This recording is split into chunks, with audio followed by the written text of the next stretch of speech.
Putting down for the home team again. Putting down for my boy, my guy. I told him I was gonna do it. He didn't give me no problem last time, so right back on it. Oh, well, welcome to another episode, another stream, another live stream. Take 12, I believe this is. It's kind of crazy. I already made it to 12 takes. It's some games and all of that stuff up in there. But oh, you know what? Shit. Before we get started, I need to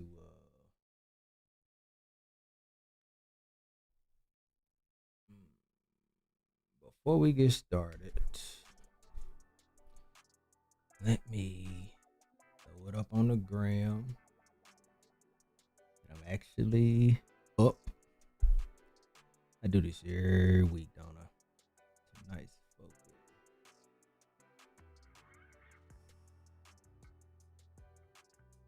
And I always forget. Okay,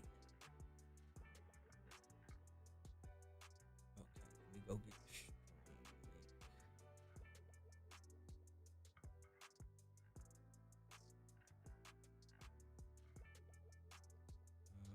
Share.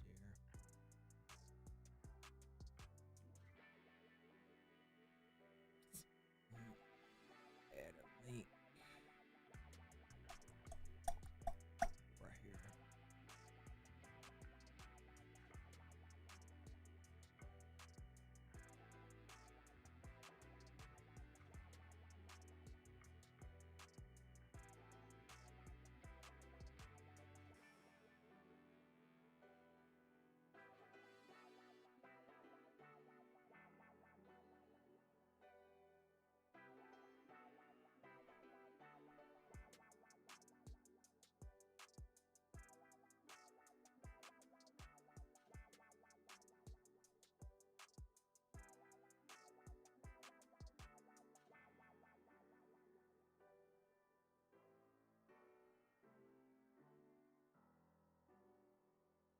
What should I say?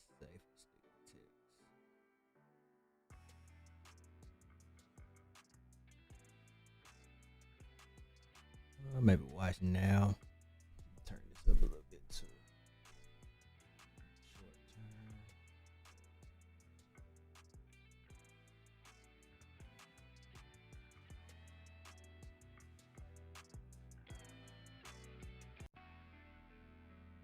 All right. Gotta get this part first. What should we say? Stick to tune in.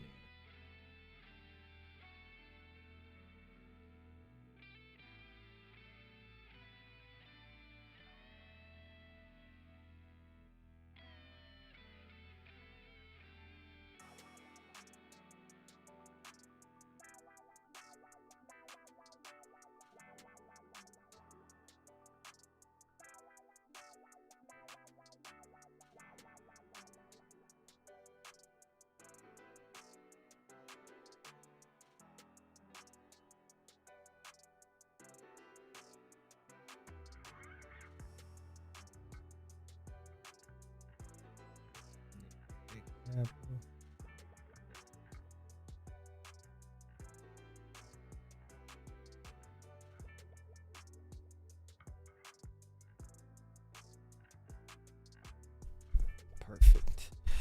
Rocking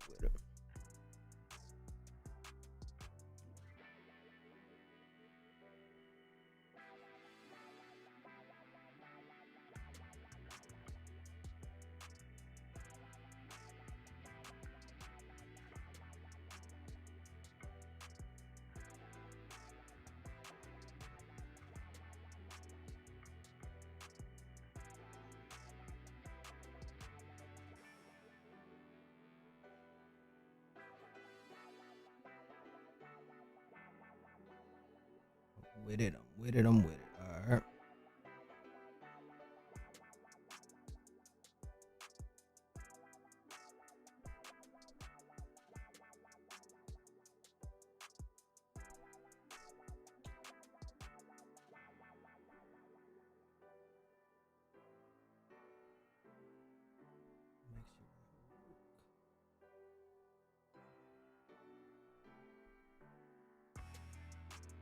All right, we're cooking.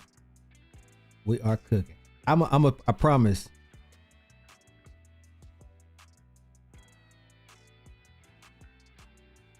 I promise I'm gonna start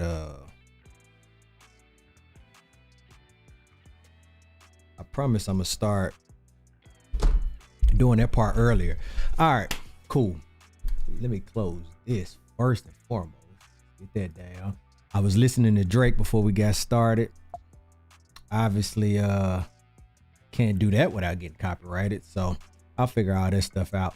But I got a pretty let me see, what do I want to do? I got a pretty, I guess, concise agenda for the night. I gave it a little bit of thought this time, taking advice as I keep doing this and I keep growing with it. One of my friends was like, "Hey, I like it. Keep doing it. Stay consistent with it." I've been consistent with it for sure. Like 5 weeks now, I think it's been.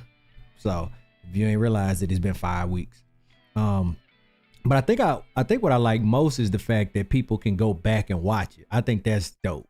Like, you ain't got to tap in right now to check it out. You can go back and watch it. I think that's hard. Anyway. Okay. So let's just start here.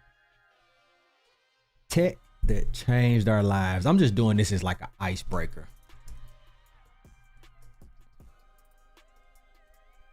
Let's see what we got here.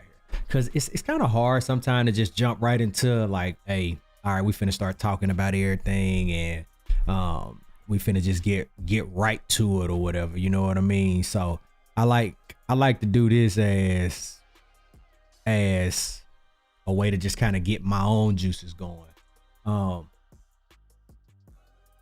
Printing press. I would have never thought about the printing press as something that changed the world. I guess so though. Smartphones for sure. I just held up this whole thing for that. I should at some point I should do a piece on the blockchain, because I honestly still don't get it that much. I know a lot of people talk about it and stuff like that, but I really don't get it, to be fair. Like, I have no idea what it is. Cloud computing.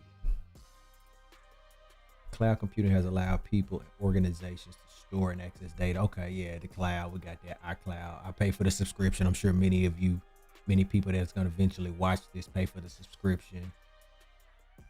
3D printing.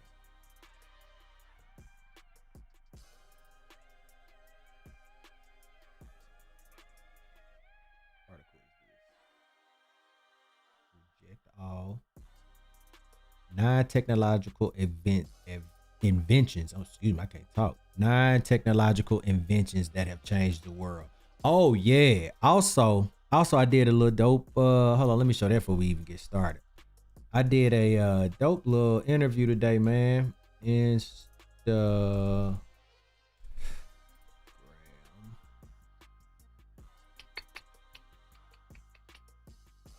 Black Sam talking about. Oh my God, man. I'm a big Nipsey fan though. Something. So fast forward now, He sounds just like Nip.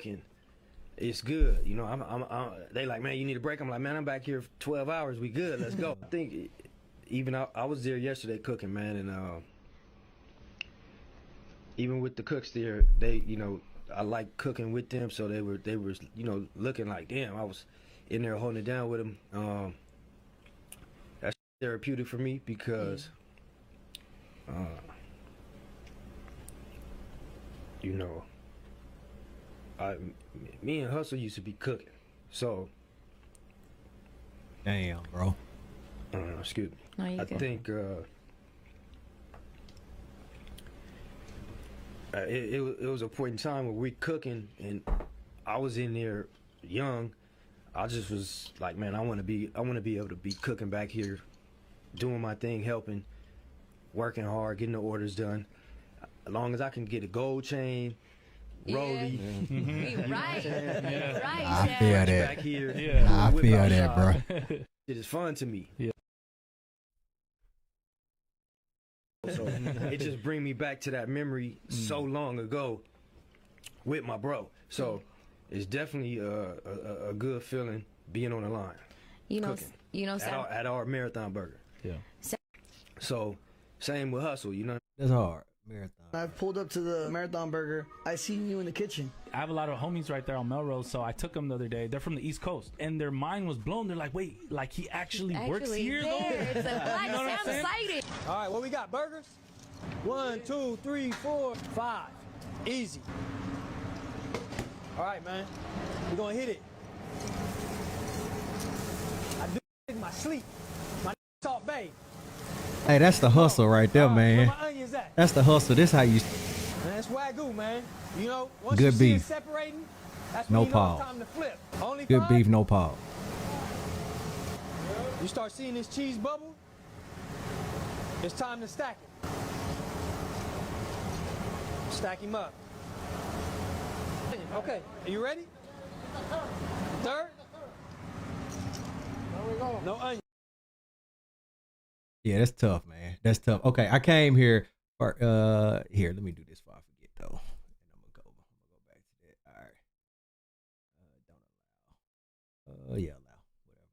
But no, I came here because I had an interview today. First interview in a long time. I got to sit down with these two gentlemen. This guy right here, I forget his name. I think it was Manny. Excuse me if I'm pronouncing that wrong, but I think it was Manny. And this brother right here name is Mahada. Now, how this whole thing came about, it was super, super dope. I was at the house one day and Mahada, the black dude here, he's from Liberia, I believe he said. He's an older guy. Interesting story. Was homeless, like working hard, like got into the real estate game, changed his whole life and stuff like that. And they space that I interviewed at, beautiful space, massive space. And I guess just a quick pin in that too, though. It's a massive space, and like apparently a lot of the people, the brokers and realtors are Muslim. So they had like a prayer room that was being renovated. All of the bathrooms, restrooms, excuse me. All of the restrooms. I struggle real bad with remembering to say restroom or bathroom. I know the thing is if it has a bathtub or a shower, it's a bathroom. If not, it's a restroom. But I struggle with that. I just be going. Anyway, a lot of the restrooms also had like the spigots by the toilet. So it was like a whole thing, but the space was massive, nice, beautiful. And they have the real estate group. They call themselves Go Real Estate.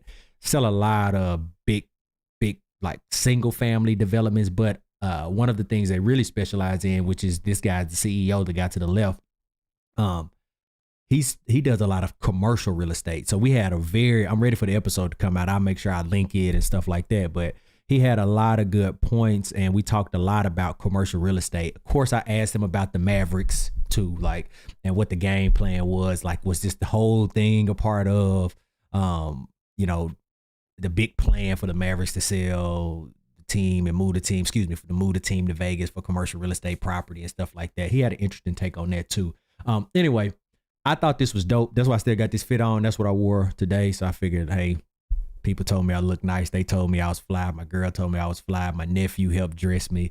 My nephew and my girl helped me pick this out. I told them, I said, because if you remember, I used to do like show dirty napkins or whatever. And on that show, I thought I looked nice, but it was more, I used to joke. Well, I didn't say this joke. One of my partners, I say his name, Yayo. Me and him was talking and I was kind of bouncing some ideas off of him. And he was like, man, yeah, you need to turn the swag up a little bit more too, man. You could really get it popping out here. So I thought the next season I did that. And the nigga say, when I told you to turn the swag up, I ain't mean to go full principal mode. Like, dude told me I was dressed like a principal. So I told you that story to say, I told my nephew, more young nigga, less principal. And that's where I guess the hat came from. This old texture button down, the two little chains. I like it, man. I like it. I need more of this in the closet. But anyway, they told me I look nice. My nephew told me I look nice. My mama told me I look nice. I value my mama's opinion a lot. So she told me I look nice. So I was cool with it. But yeah, long story short, good interview. Is that the only reason I came to Instagram? Was to show y'all that? I think it was. Yeah, I think it was. Oh, and I posted these quotes. Like, no, you know what? I'll wait. I'll do that later. Okay. Anyway, before we go back to the technology, so they got Marathon Burger. Never heard of it. You know, I am not a big LA fan, you know, except for now. I guess I'm part-time Luca fan, so they've started calling us the LA Lucas. I guess I can take that. You know what I mean? It is what it is. Let me see. Can you order? Yeah, order.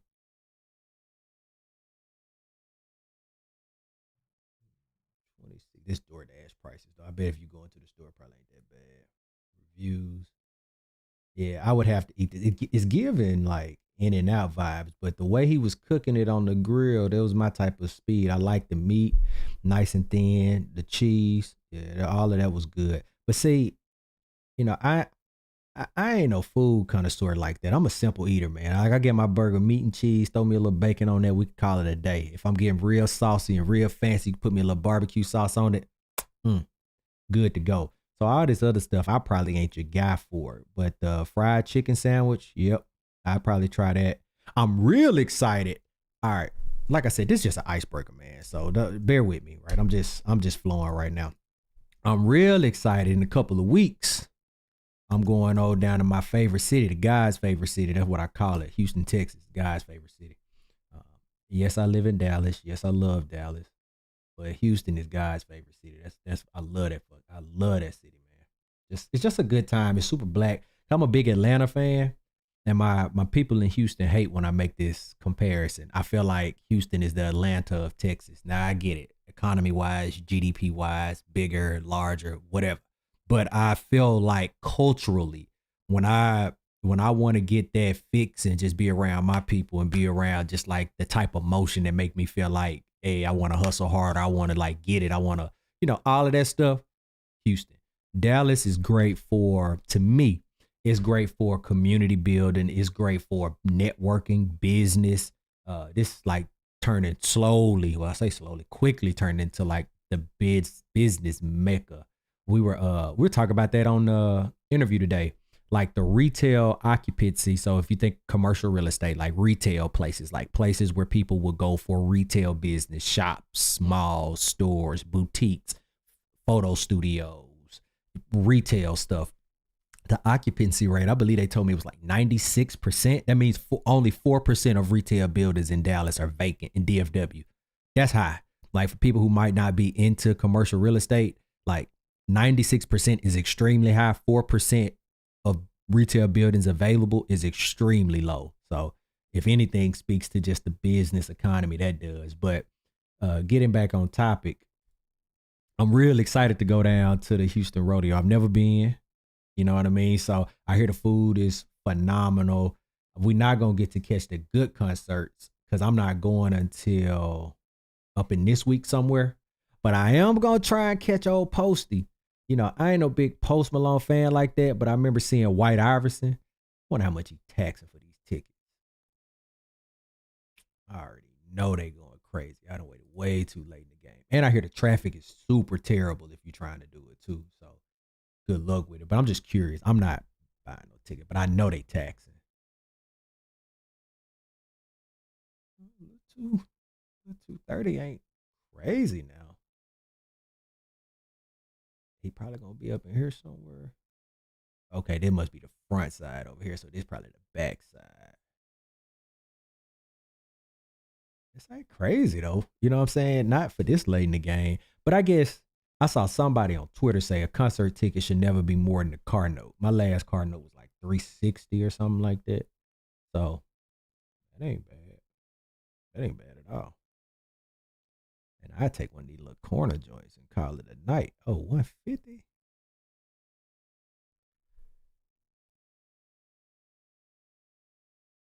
Boy, that thing went from 150 to 500 quick. $299. Where the 150 joints at? 750. Man, they capped me out. I would have done a little something for the 150, boy. They were big capping. Yeah, it said 150, 62, 20. Ain't nothing up in this section. 150. Nothing. Boy, Ticketmaster. We hate Ticketmaster anyway, don't we? Because of that whole Taylor Swift thing. She was when they was price gouging her tickets, or whoever they were doing that for. I think of Taylor Swift, somebody else. I don't remember. Yeah, but yeah, I'm excited to go on down to Houston, man, for the rodeo. I got me a hat too. I should have worn my cowboy hat tonight. Maybe I'll throw that on for another one. But all right. Anyway, who else they got going? I don't know none of these other cats. Reba, yeah. But I mean, she already went. March 4th. What's today? 6th. Today the 6th, my homeboy birthday. Shout out my boy Clue. Okay. All right. Back on, let me get back on track. Because I'm on a tight timeline tonight. I ain't trying to be rolling for just 3 hours pointless. I feel like for my streams, I was going back and forth. Somebody had asked me, like, how long are your streams gonna be? And I was like, I feel like each stream should only be as long as it needs to be. I don't think it needs to be a minute less or a minute more. Like, I don't need to come into this weekly being like, all right, this one gonna be 3 hours. This one gonna be 2 hours. This one gonna be 4 hours. This one gonna be 8 hours. Like, I think each one is just as long as it needs to be. I got my list of what I want to talk about tonight. Like I said, you look at it, boom. This stuff I want to talk about. I got my stuff I want to talk about. And then when I get done talking about it, I get off stream and I go downstairs and eat my Chipotle. And then I'm going to call it a night, probably try and watch an episode of Mayor of Kingstown. Hey, I'm liking that show. It started a little slow for me, Mayor of Kingstown. It started a little slow for me, but I'm liking it. And my girl, she watching Paradise. I've started late, so I don't want to make her go back. So I'm just like, whatever. But yeah. All right, so we already talked about the printing press. This is for inventions that changed the world. Talked about the printing press for sure. The light bulb, yeah. I'm using a lot of lights right now. That makes sense. Telephone, aeroplane. Damn, was the first airplane in 1903? In 1903, the Wright brothers created the first human-piloted motorized aeroplane. I thought it was airplane. Maybe aeroplane back then. The Wright Flyers. The flight only lasted 12 seconds, but with this experiment, which defied gravity, they laid the foundation. I didn't know that was in 1903. Their design inspired others to develop commercial aviation. In 1927, Charles Lindbergh became a hero for his nonstop crossing of the Atlantic. Oh, wow. Personal computers for sure. The internet, yep. The mobile phone. We got two. Artificial intelligence. And about the two phone thing. Now I understand that like you can do a separated line. I've always had two phones for a very long time. I used to be back in the day. It's crazy to even say this now. Back in the day, I used to be a military recruiter, and they gave us a BlackBerry to start with. And I fell in love. The reason I have two phones to this day, I've never stopped. I'm still a corporate recruiter. That's like my day job, my 9 to 5. I recruit for an architecture firm. That's what I do. And ever since I got into recruiting, I always loved the fact that I can turn my work life off. You know what I mean? Now I understand that like some people are saying now you could do the two lines and like block it off and just worry about carrying one phone. And I think eventually I might get at a shot, but it's just something to me about, all right, I'm streaming. Let me go on here, slap this bad boy on Do Not Disturb. So any candidates, clients, anybody that's looking for me, you catch me when I get done doing what I'm doing. Or when I go on vacation, I can just leave the phone in my bag and not even worry about it, right? I just, and nothing is coming to this phone except personal stuff, family, friends, you know, my personal social media accounts, you know, whatever I want to look at. I just like the fact that I have that degree of separation. So that's why I got two phones. But people be talking bad about us two phoners on TikTok. And TikTok is where I get my news, my media. I know that's a bad thing to say, but that's that's where I say, okay, this is what people are saying. Let me go look it up for myself. I don't trust TikTok, but that's where I kind of get my intake. TikTok, I'd say the Shade Room too. TikTok, the Shade Room. I guess a shade room for more like mess and drama and stuff like that. But yeah, so it's two phone people. You know, everybody got their own thing. And AI. We're in the early stages of AI, but boy, are we in it. Okay. That's a good icebreaker. That got my juices flowing. All right, the first thing I want to do is so if you've come before, if you've never come before, for the last 4 weeks of Black History Month in February, I was doing a black writer out of this book I got called African American Writers. And each week I pick a writer, kind of do a deep dive on them, try and find some stuff about their story, some stuff about their upbringing, some of their past work and stuff like that. And then just, you know, I guess almost do a deep dive on them. But since Black History Month is over, and I am an equal opportunist, I want to do someone different this week. And I'm thinking like going way left. The person that's coming to mind, I'm going to be honest. The person that's coming to mind that I want to do a deep dive on is actually Amber Rose. I'll tell you why. I saw somebody said something. I'd be scared to get on Twitter, man. Because Twitter be having all that, they be having that freak stuff. You know what I'm saying? It don't, you know, okay. All right, we good. We good right now. But you got to be careful on Twitter now. And I ain't trying to get banned off YouTube before I even get started. Amber Rose Club Shade. I want to do Amber Rose because I'm going to try and find it. And it may have been on TikTok. But I seen somebody, they was like, don't give Amber Rose no attention. She was over there with MAGA and now she trying to come back over on this side and don't give her no attention. She going on Club Shay Shay just to get some, you know, some black attention. That's what people were saying about her or whatever. And I'm Club Shay Shay has Amber Rose, Stephen A has Candace Owens. I've been to every Puffy party. I don't even want to see all that.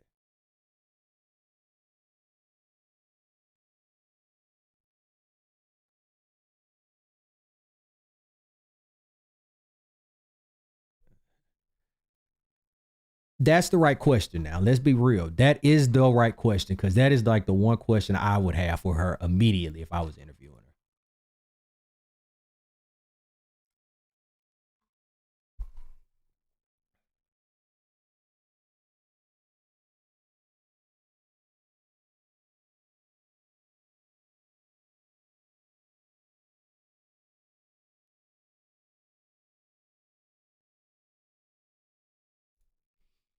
Yeah, we ain't really looking for that. This picture's gonna come. Maybe I should leave this. I'll come back to this since it should be easy to find. Shannon Sharp interview. I cannot find it. Somebody tweeted it. I want to watch. Okay, so I guess we could use this tweet as an example. I want to watch Club Shay Shay with Amber Rose, but 90% of me doesn't care what she has to say, and then the other 10% of me is curious about what she has to say. I agree with that. There was a better one.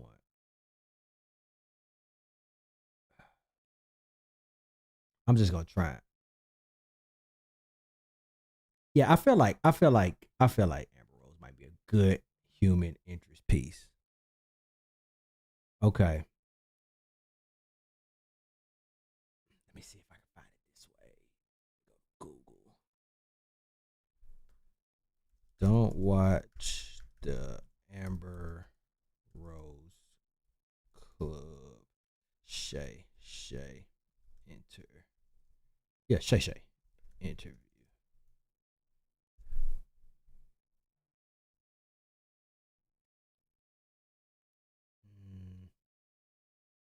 All right, I ain't gonna be able to find it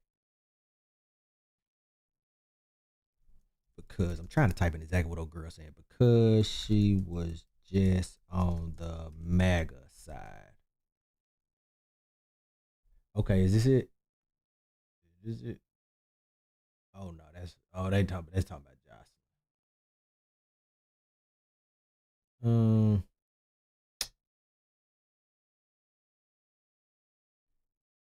All right, whatever. Long story short. Sorry if you couldn't see this. long story short, the reason I think I want to do Amber Rose as the human interest piece is because I saw this tweet. I think it was a tweet, may have been on Instagram, may have been on TikTok. I don't remember. But somebody was like, I'm not watching that interview because she was over there on the MAGA side, and now she just trying to come on Club Shay Shay so she can get in front of black people. That's what they said. To which I started thinking, interesting. Because I do remember she went up for the Republican convention. I forget what they called it. Like maybe it's just a Republican RNC, Republican National Convention or something like that. And she was like one of their big speakers or whatnot. So, and she was like super against all of the other sides and things like that. Hold on, let me put my phone on Do Not Disturb. This text message group going off the rockers. Okay. Cool. And but it made me start thinking. If you didn't know, I'm like old school. I told myself that one thing I want to do, I want to be objective on this show. My personal opinions, my personal viewpoints, and all of that stuff, I'm gonna check it at the door. I just want to look at the facts. I don't want anybody to know which side I'm on, who I vote for, who I didn't vote for. Could have voted for Trump. Could have voted for Kamala. Feel how you will with that. I don't want nobody to know none of that. I just want to be old school. Like my pops used to say, you never talk about politics with people. You never talk about your money with people. You never talk about your women with people. You don't do it. I don't do it. It's deeply ingrained in me. So if you know me, you know what side of the fence I'm on. If you don't know me, let your imagination in the context of all the conversations that we'll have over the next X amount of years do the thinking for you. But anyway, because of that, it made me go look up Amber Rose. And I was like, all right, let's check it out. Now, first thing I did when I looked up Club Shay Shay, I saw this picture. And let's be real now. She looked good right here. Republican or not. Democrat or not. Forehead tat or not. Probably better without the forehead tat. But she looked good right here. So I'm like, you know what? You caught my interest. And maybe it's the dress. The dress is very musing. If you get what I'm saying, because it's got like it's very provocative and stuff like that. The heels look nice. She just looks nice all together. Anyway, so now that got me thinking. All right, let's do a deep dive on Amber Rose because I know enough about her to be dangerous. I remember she was with Wiz Khalifa, but I forgot until I saw a clip. But I forgot she started like Kanye found her or whatever that was. So let's see. Amber Rose back. Oh, she's 41. Didn't know that. Amber Rose backstory. She was married. I think I do remember that. Let's see what we got here. Let's dive deep. I wonder if there's like a chat thing. Somebody told me I need to start checking that. I don't think people be in the chat talking or nothing like that yet. But somebody definitely told me they had said something one time and I didn't say nothing back. And I can't be having that happen. But I don't know how to do that stuff yet. Just bear with me here, y'all. I'm still figuring stuff out. What is this? So that's something you gotta log into. Let me just see if I can log into it. gmail.com.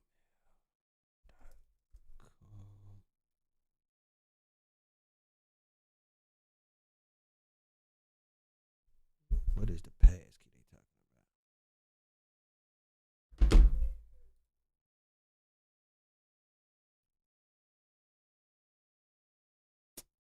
I don't know my damn password for Gmail. Let me see if I can find it over here. Oh, and I can play this back too. Let's get this going. Set the vibe back. Okay. All right. Allow password Gmail.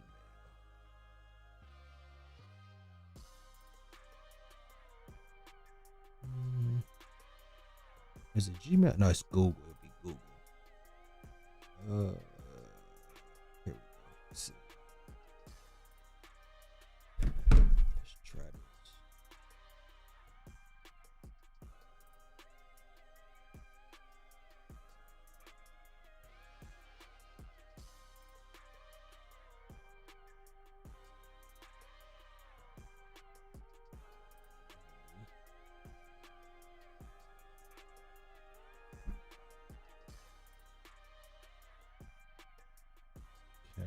Now, okay. Now, how do I though? See, I'm not gonna take all this time and try and figure out how to get the chat thing over here. Select stream right there. How do you get the little? Okay, ain't nobody said nothing. I don't know, man. I don't know. All right, let me just stick to the script here. I'm gonna just stick to the script here. Okay.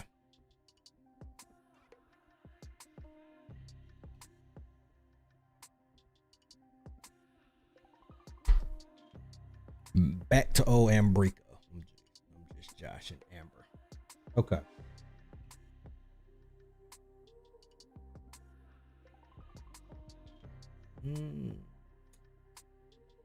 Where can we find Amber Rose origin?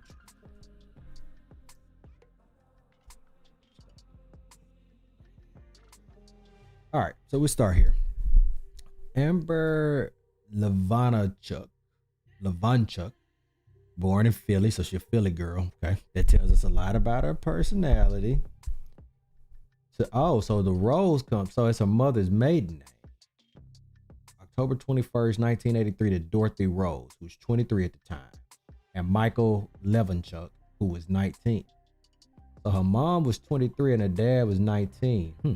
Her father is of Irish and Italian descent, and her mother is Cape Verdean.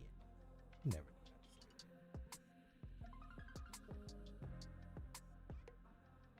I want to.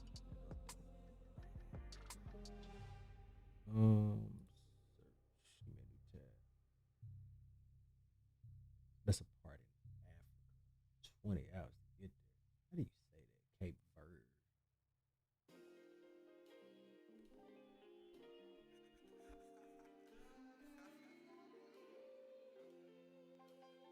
Cape Verdine. Cape Verdine. Cape Verdine. Got you. Okay. So her mother is of Cape Verdine descent. Her father is Irish and Italian. That's interesting though. Her mom was 23, her dad was 19. Because I think she has a history of dating younger men or have dated some younger men. I don't want to put that on her. I don't care about what she calls it. So I guess let's just start with Wikipedia. I remember the slut walk. She was married to Wiz. I did know she was married to Wiz, actually. I did know that. Married in 13, divorced in 16, got 2 kids. Okay. Is an American model and television personality. I didn't know she did TV.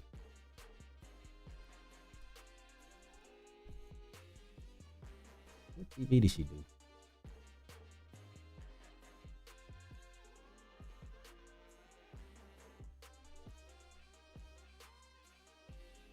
I did not know she did TV.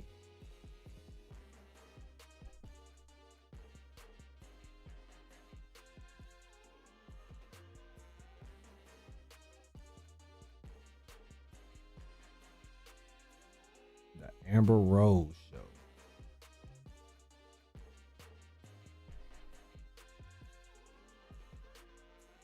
Amber Rose give her insights on all things sex. Her celebrity friends make appearances and give their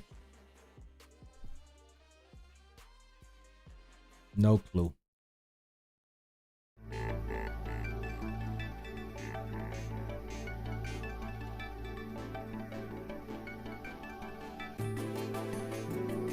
Oh, I remember Black China.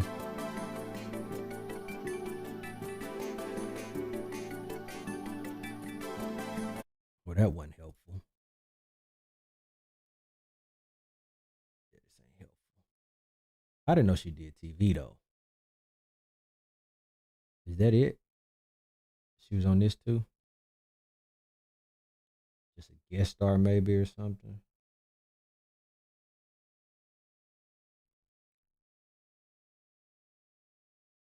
I know she do Dancing with the Stars?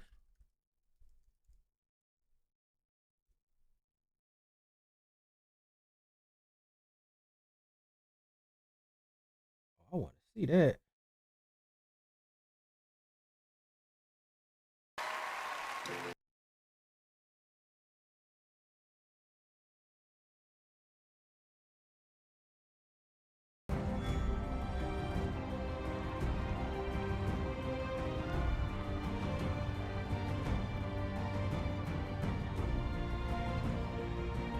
I'm a Dancing with the Stars fan.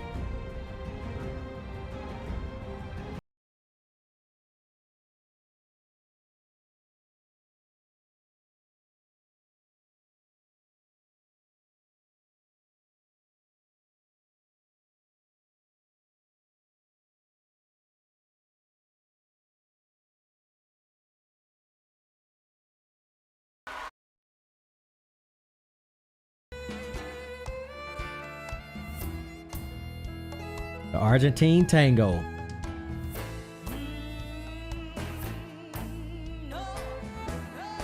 She a little heavy footed now.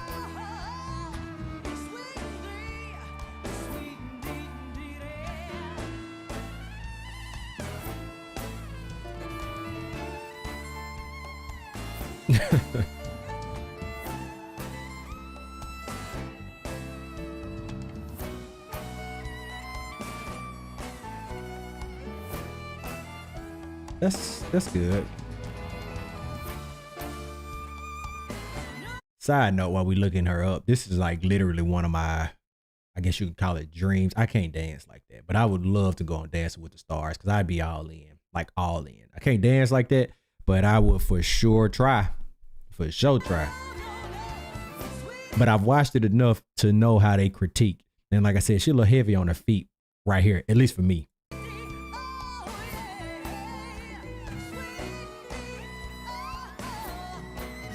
But they gave her 8s.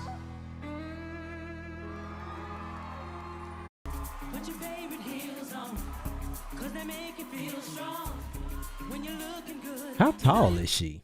She looks tall, right? Go back to that. Okay. Anyway. American Idol TV personality. She gained attention after she starred in the music video for Young Jeezy's 2008 single Put On, which featured Kanye West. So that's where she met Kanye. Okay, she met Kanye in 2008 Put On, which featured Kanye West. She began a romantic relationship with West, leading her to model for the Louis Vuitton brand. She then signed a modeling contract with Ford Models. She earned wider recognition as a video vixen in more hip-hop videos. After splitting from West in 2010, that was it. It felt like her and Kanye were together forever. 2 years. Excuse me. Okay. She dated in 2013, married the rapper Wiz, but filed for divorce. Oh, wow. I thought they were together 3 years. They say 3 years down there. Whatever. Filed for divorce in 2014. Simon & Schuster then published her book, How to Be a Bad Bitch. Okay. That's one book. That's one. Yeah, because I know she got the slut walk thing. I remember seeing that because of the Drake line. That's what made me look that up. I make them hoes walk together like I'm Amber Rose.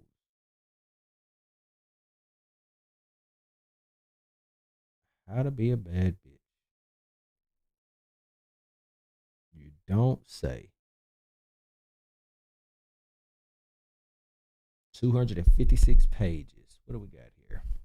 Published October 27, 2015. An edgy yet accessible bad bitch guide to life, love, and success from Amber Rose, renowned model, entrepreneur, and pop culture personality. Bad bitch. Noun. A self-respecting, strong female who has everything together. This consists of body, mind, finances, and attitude. A woman who gets her way by any means necessary. Amber Rose didn't let her early years in the tough neighborhood of South Philly keep her from achieving her star-studded goals.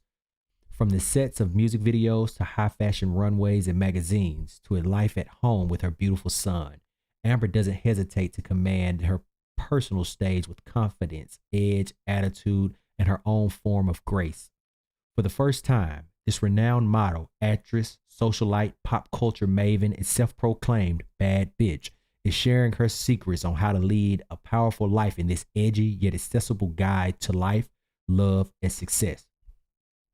With unparalleled candor, Mother pulls back the curtain on her roller coaster of a journey from young trailblazer to worldwide phenom. Yeah. And it's this evolution that has influenced her intoxicating, authoritative outlook on love and life. Filled with expert advice on personal anecdotes, anecdotes. Yeah, I always jack that up. Filled with expert advice and personal anecdotes. How to Be a Bad Bitch covers finances, career, love, beauty, and fashion while emphasizing confidence, positive self-acceptance, and authenticity. All above, Amber delivers a message to all women in this fiercely fearless guide. Work hard, love yourself, embrace your femininity and sexuality, and most importantly, chase the best vision of you possible. Well, there you go. If you're interested, that's the size of it. And that's the cover. Why she gotta have bro slaying out down there? Like, you could be a bad B, bad hooker. I don't know. I don't want to keep saying bad bitch, but you could be a bad hooker or whatever, you know what I'm saying? And not have to have bro all slaying out down there, man. That's like, we'll get on that later, but that's like this whole situation Future going through right now with old girl talking about they dated. So I didn't know she did a book. So that's interesting. Simon & Schuster. In 2015, she founded the Los Angeles chapter of the Slut Walk. Take a look at that.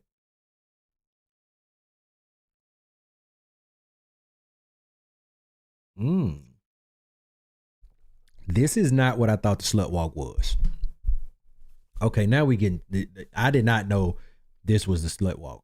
Slut Walk is a transnational movement calling for an end to rape culture, including victim blaming and slut shaming of sexual assault victims. Including victim blaming and slut shaming of sexual assault victims. What is? Since we here, let's just look it all up.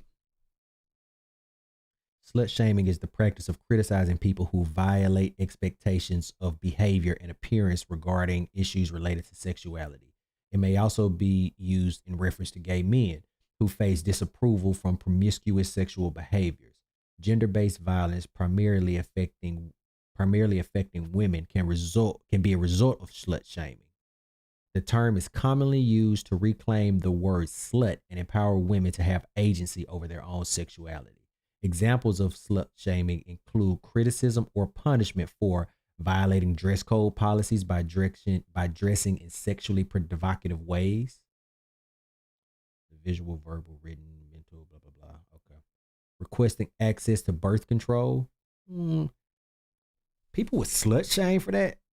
That seems a little trivial. I don't know about that. But I'm also not a woman, so I don't know if people like, it doesn't seem like people would slut shame you for asking for birth control. Not in 2025. Maybe, but obviously this wasn't 2025. She did this in 2015. So maybe then, but birth control seemed pretty normal, right? Like, I knew people way back in the day. I'm talking pre-2006 that were on birth control, and it was not like taboo. But again, I've never been the one asking for birth control, so I don't know how people perceive that. Having premarital, extramarital, casual, or promiscuous sex. I got no issues there. I cannot say nothing about people engaging in that because I did my thing. Or sex work. So that would be like OnlyFans. I think that's super common today. Maybe in 2015 it wasn't, but today very much so. Can also include victim blame for being raped. Now this is wild. Like, victim blame for being raped. Now I've heard of that. Like, what did you do? How were you dressed? And all of that type of stuff, which is weird. Like, that's shit. Okay. Anyway. But I did not know this is what that was. Participants protest against explaining or excusing rape by referring to any aspect of women's appearance. The rally began on April 3rd, 2011 in Toronto, Ontario, Canada, after a Toronto police officer suggested that women should avoid dressing like sluts. Oh. I don't have a problem with women dressing like sluts. If that's what you want to do and you confident in doing it, go for it. But I also don't think because a woman is dressed like a slut, they give you the right to, quote unquote, try to slut her out, right? If she own that, then she's on that. But like, I know a girl specifically who used to say, I just like dressing like a slut because I like the attention it brings. I don't necessarily want to do anything. but I like the attention she brings. I actually used a line in that from my book. I said, where was that at? What chapter is that? Southern Hospitality would have been in Midwest Motion. I used something very similar to that. I had what she said in mind. Yeah, here we go. Up in here.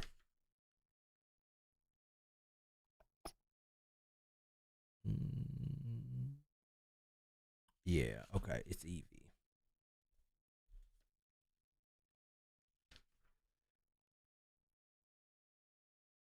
So Frankie exhaled a ring of smoke, a slow grin forming. I'm glad it impresses. This is my hideaway when I'm in Detroit. Figured you'd appreciate it too. Leaning in, his voice dropped to a low, seductive purr. So, what's your story? I invited you here to get to know you better, and Evie cut in. Her tone was full of skepticism and curiosity. Do you really want to know, or is this just your routine? She continued, her voice inviting. I'm an honest woman, Frankie, so I hope you can appreciate this. We dressed up tonight to get some attention because being desired feels good, but don't mistake that for availability. We're both spoken for. Frankie leaned back, his interest deepening. I don't believe I caught your name. Evie met his eyes, her expression tantalizing. That's because I didn't offer it, she replied, her voice smooth and measured. After a charged pause, her demeanor softened just enough to reveal a hint of vulnerability. It's Evie. So, saying that to say, I specifically had a friend girl that liked dressing like a slut. She's like, I like the attention it brings, but if she was to say, like, if somebody was to just force themselves on her and be like, well, I did that because you was dressed that way, that's not right. You know? So, whatever. I would be curious to debate somebody on that. Like how would one make that argument that because somebody's dressed this way, that opens them up to whatever they wanted, whatever. Anyway, we're not gonna stay on this too long, but that's interesting that this whole thing came from a police officer telling women to avoid dressing like sluts. And I wonder if this was taken out of context, right? Not necessarily just trying to throw bro no bail. I don't know the police officer or whatever. But I wonder if this was taken out of context. If he's like, just, stop dressing like a slut. Or it's hard to take that out of context. But I bet that could have been taken out of context when whatever the situation was or something like that. It's a possibility. As precaution against sexual assault. So I think he's probably saying it, and he probably could have worded that better. They caught him on tape. Would be my guess. Interesting though. I didn't know about the slut walk. So how to be a bad bitch, slut walk. I'm a little more concerned with like her upbringing. Not so much the career and the relationship, business endeavors. We got anything on her upbringing? Let me see if I can find something on that. That's what I'm curious about. I like to see the early stage before Kanye, since she's from South Philly. I want to hear this song.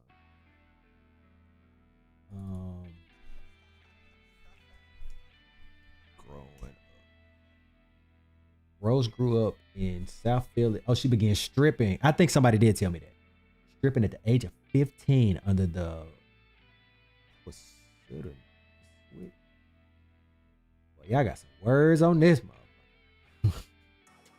Pseudonym. I knew that. You knew that, Jerry. You knew that. You knew that for sure. Pseudonym. Bro, okay, damn. Is that legal to strip at 15?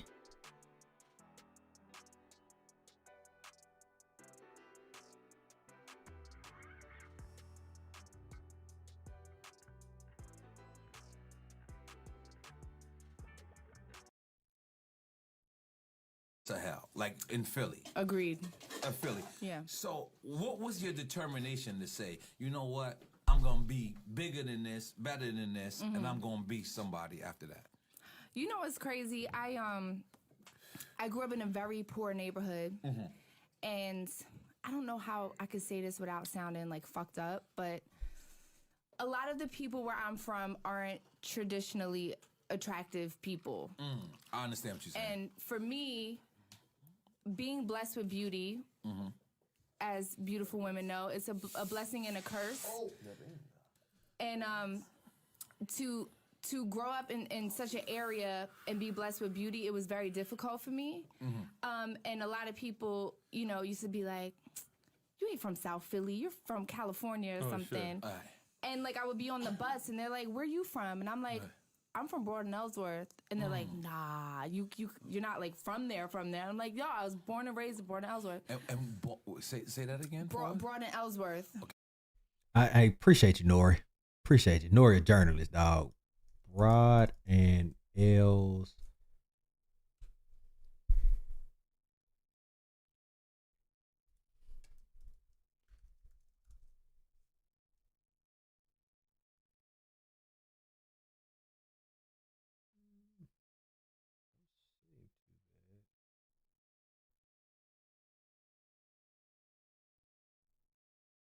But I can't say if she was born, if she 41, Broad and Ellsworth, if she's saying it was bad, she 15, 41. What year was she born?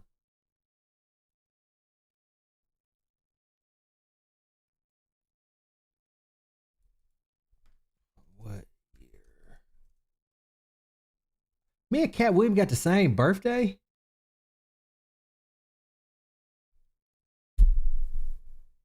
Go freaking figure. I ain't never gonna forget that now. I gotta meet him. What year was Amber Rose born? Okay, 83. So 10 would have been 93. 15 would have been 98. So let's just say late 90s. How was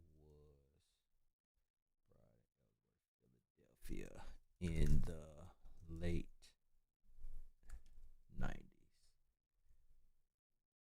Man, she starts stripping young. She starts stripping at 15. I mean, like 98, she was stripping.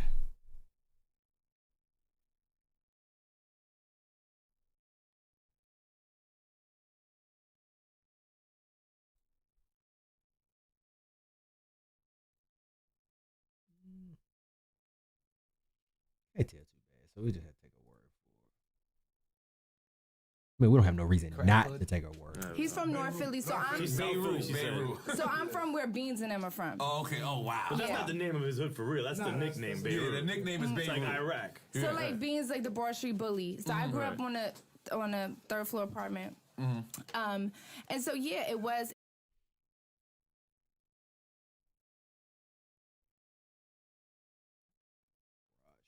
Bullies.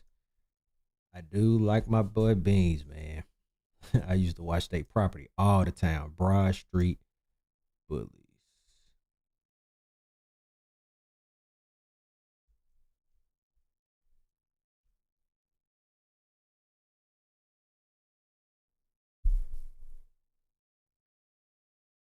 Huh.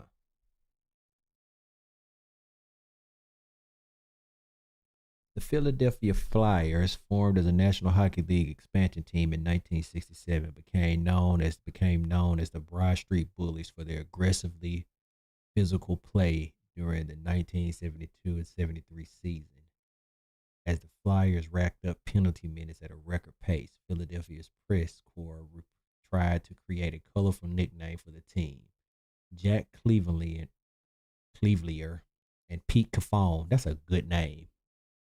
I wish I had saw that name before I wrote the book. Caffone is a great name. Jimmy Caffone, that would have been perfect. Jimmy Caffone of the Philadelphia Bulletin called them the Broad Street Bullies. After following a brawling 3-1 victory over the Atlanta Flames. Interesting. Okay, let's go back to this.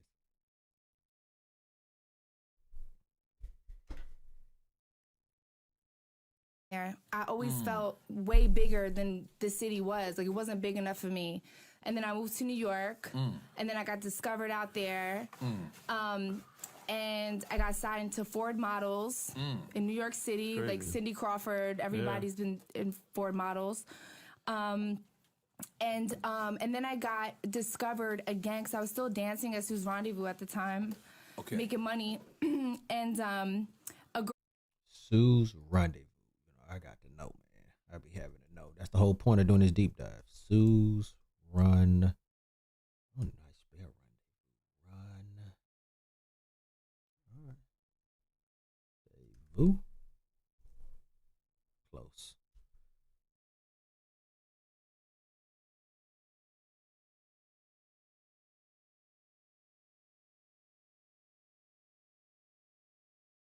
Oh, here we go.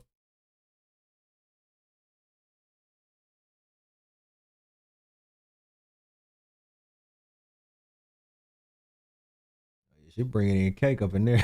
This the competition. I ain't even try to hate on these sisters, but hey,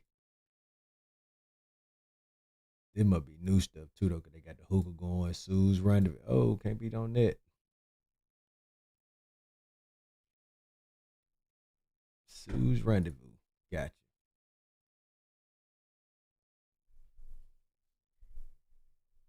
And she was just like, you should do music videos. And I was like, no, I'm actually a professional model, but like I do this for money, you know, like that type of vibe. You remember the name of the person from Def Jam? I do. I wrote about her in my book. Her name is Margot. Okay. Margot Rainway? Yes. Oh, that's my people. Yes. That's my people. Okay. Yeah. I know Every Margot time I see her, Rainway. she's pregnant. I'm like, bitch, how do you do it? I don't know. Yeah, Margot Rainway is wild. That's my people. That's my people. Go ahead. Yeah. So yeah, she was like, you know, you want to do. And that was her job. I'm sorry to cut you off. It was her job. That was her job. It was like when we would go to Vegas or LA or Miami, she'll be like, yo, Nori, you sit there and then we'll rent the cars and then she'll actually go out there and look for beautiful women. So that's crazy. So like during that time, I was wearing like a wig to work because I had my buzz cut underneath. And then I did Up and On for My City by Young Jeezy, and then I did Vacation by Young Jeezy, and then it was Ludacris and Chris Brown, I Know What Them Girls Like. And then she was like, I know I keep going, like you asked me one question, but whatever. No problem. No problem. So I was like, you know, I have a buzz cut underneath this wig that I've been wearing in these other videos. Like, I think it would be cool. And what is a buzz cut? Just for like, just my butt, like my short hair. It's a Caesar. Is this a It's buzz Caesar. cut? That's considered. Yeah. We got no cuts. Because Nas got a traditional fade. But you have a fade. You have a fade. Nas has a traditional fade. I got the traditional Caesar. You have Bevel a Blade. Caesar. Goddamn it. Sponsor me too. For Goddamn sure. it. I remember Bevel. But yeah, I was like, maybe I could, you know, rock my Caesar in the next video. And she was like, I don't think so. It's probably not a good look. I was like, let me just send you a picture. Send it to the director, Chris Robinson. Oh wow, that's my man. Yeah, and they were just like, fly her out. And that was the first time I was ever in LA. But so the first video you did was which one again? I Put On For My City. Put On For My City. With Young Jeezy and Kanye. But they That's a filmed. big record. Yeah, it's a huge record. Interesting. Okay. I'll take that. What else? What other stones do we need to turn on Amber Rose? And I need to figure out some kind of way to like give these some sort of like meaning if there's something in general I'm just trying to uncover per se with, you know, with the deep dive on these people. I don't know. What is her net worth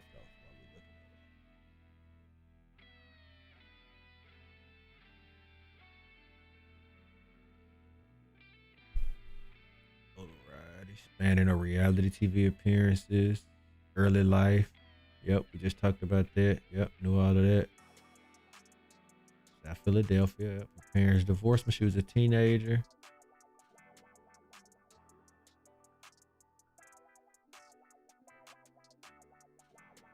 What? She claims to have a short, unsuccessful stint selling crack cocaine. Man, she get bust up by some of them bros. Like, if she up there talking about on that side of Philly, yeah, she did right. Somebody probably sat her down and said, nah, shorty, go be in the music videos. It's much better for you. In 2010, she was a guest judge on the third season of RuPaul's Drag Race. So she was getting it by 2010. She been in the scene. Wildin' Out, MTV2, I remember her on that. Nick Cannon. I don't remember this cut, but she looked like a full white woman with this. Because it was a picture that just came out not too long ago, and they were roasting her.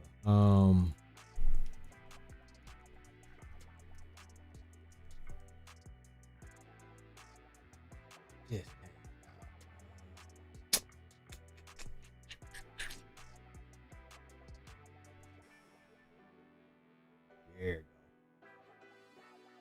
They wasn't letting her make it off this one, boy.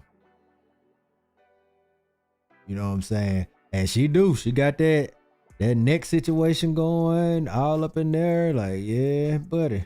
What these comments say? It's crazy because reading the comments, y'all act like y'all would never get old. Not saying she's aging right, but who knows how you will be aging. Everybody gets old. That's a fact. Everyone knows that human age, right? Or do we need to go back to the basics? 41 looks way older than that. She looks old. She's aging in dog years, but the internet is a bad, bad, bad place. Aging like white milk and bananas, but hey, that's what she's claiming. And let's see. So we know all about her backstory and stuff now. It's crazy that she grew up from that and then she like went on the Republican side of things. You would think those type of people typically stay liberal, but I guess she's probably making the argument that I got it out the mud, so you should be able to do it too. Be my guess.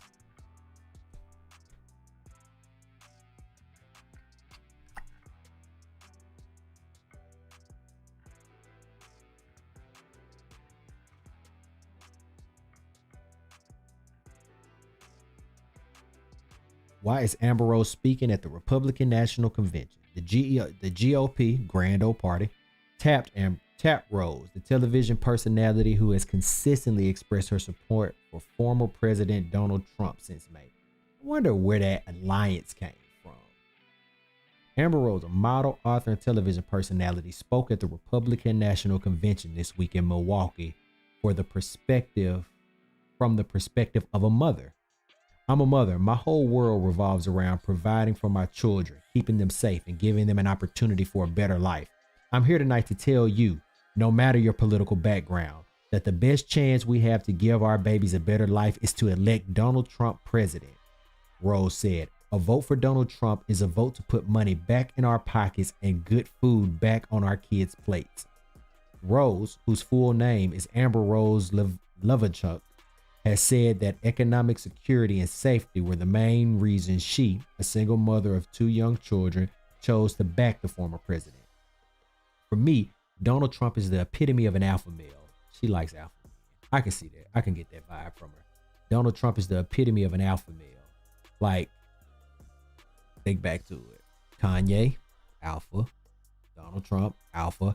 And I bet even with Wiz Khalifa, as cool as he is, if you look at some of his interviews, he an alpha male. Like, he just super laid back, probably be high a lot, so he kind of gives off this nonchalant air. But I'd be willing to bet he's probably alpha male too. Like, when you get him turned up, he'll probably break some shit if you piss him off. I feel safer with him in office. Yep, I'll be willing to bet. Rose told Laura Trump, the Republican National Committee co-chair, a candidate's daughter-in-law, in a podcast interview, if you want the prices to go down, if you want inflation to go down, if you want gas prices to go down, if you want to feel protected in your neighborhoods with your children, if you're an American and you're here and you're born here, Donald Trump is for you. Now, so far, I'm going to give him some bail, but so far, if you want prices to go down, if you want inflation to go down, that's not looking likely, because we're about to get into the whole tariffs and stuff like that. So I don't know about that one. Let's stop race baiting. It's not about that. He's for the American people, period. He's for your children. He's for women. I don't know about that one either. Again, I got to be objective here. I don't know about that one. I don't know if Donald Trump is for women. I think if you're for women, you have to be pro-choice. That's not me stating my views on it. I think if you're for quote unquote for women, I think you have to be pro-choice. He's for all of us. And I could be wrong here. So matter of fact, let me frame this. I would say, if you consider yourself as any political candidate, if you consider yourself as for women, he's for women. This is in reference to Donald Trump. This is from Amber Rose, who I'm doing a deep dive on. She said, it's not about that. Okay, matter of fact, let me go back. Donald Trump. Here we go. This is Amber Rose, and open quote. If you want prices to go down, if you want inflation to go down, if you want gas prices to go down, if you want to feel protected in your neighborhood with your children, if you're an American and you're here and you're born here, Donald Trump is for you. He doesn't care if you're black, white, gay. He does not care. It's not about that. Let's stop race baiting. It's not about that. He's for the American people, period. He's for your children. He's for women. He's for all of us. My question is, I don't think you can be for women and be against pro-choice, right? That's just my opinion. Change my mind on that. Interesting. So that's why she's on the Republican side of the fence.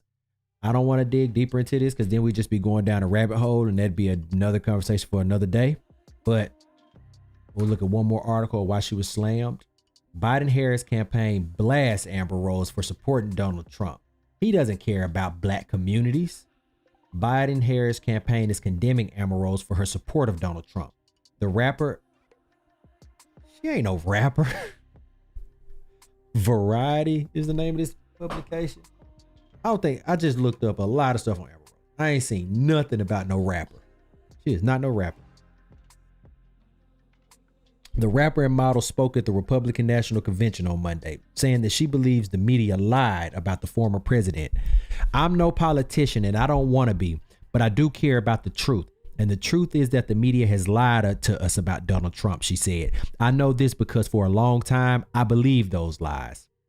She went on to say, I believed the left-wing propaganda that Donald Trump was a racist, and I realized Donald Trump and his supporters don't care if you're black, white, gay, or straight. It's all love. And that's when it hit me. These are my people. This is where I belong. The Biden-Harris campaign senior spokesperson Serena Chiquita is now speaking out against Rose. Amber Rose is right about one thing. Research is important. Since we're talking about facts, we brought receipts. Rose said American families were better off when Trump was president. And if she's talking about his billionaire donors, she's right, Chiquita tells me in a statement. But for black communities, it's the opposite story. Black unemployment, black uninsured rates, and crime rates skyrocketed under Trump's leadership. Because the truth is simple. Donald Trump doesn't care about us, our lives, or our livelihoods, she concluded. A vote for Donald Trump is a vote to line the pockets of millionaires like Rose at the expense of actual black communities, and those are the facts. Do what you will with that. Well, hope you learned a little something about Amber Rose. Determine if you want to go watch that Club Shay Shay interview or not. I probably am, just because now I know she's a stripper. I actually don't. I wonder what she looked like with regular hair. Let me look that up first, and then I'm done. I promise. Then we're going to move on. Amber Rose. Regular hair.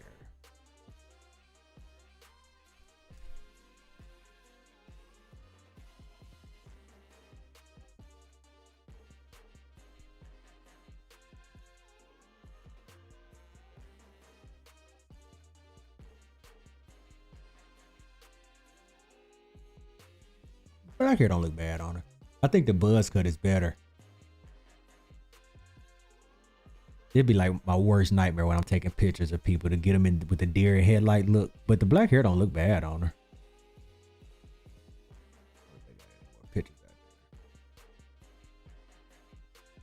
I feel like this is just a perfect segue. I mean, let me just take the vibes. I did want to look up Trump tariffs.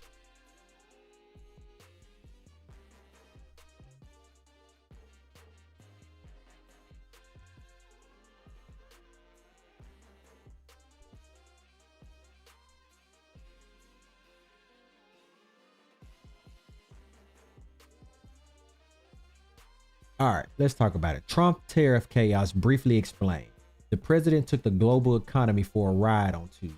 This was published March 4th, 2025. So this year just happened.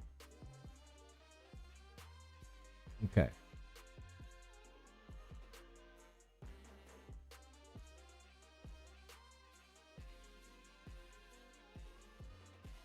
All right, what's the latest? Trump hit Canada, Mexico, and China with new tariffs on Tuesday. Importers will now pay a 25% tax on Mexican and Canadian products, 10% on Canadian energy. Trump also increased tariffs on goods from China from 10% to 20%. Canada already responded with a 25% tariff on certain U.S. goods. China announced retaliation against U.S. farm goods and tech companies. and Mexico is promising to respond in the coming days. Okay. What's next? Dear readers, I wish I could tell you. At noon, Trump threatened to further increase tariffs on Canadian goods as a punishment for their retaliation. I mean, but what did he think they was going to do? Just not do nothing? That don't make sense. Okay. But I'm not super versed on whatever these tariffs are. But that, like, if you raise the tariffs on us, or you raise the tax on us, what you think we just going to not do nothing? Like, if we going to get it back too. Like, if y'all trying to get something over here, then yeah, it's going to cost more for that too. Only makes sense.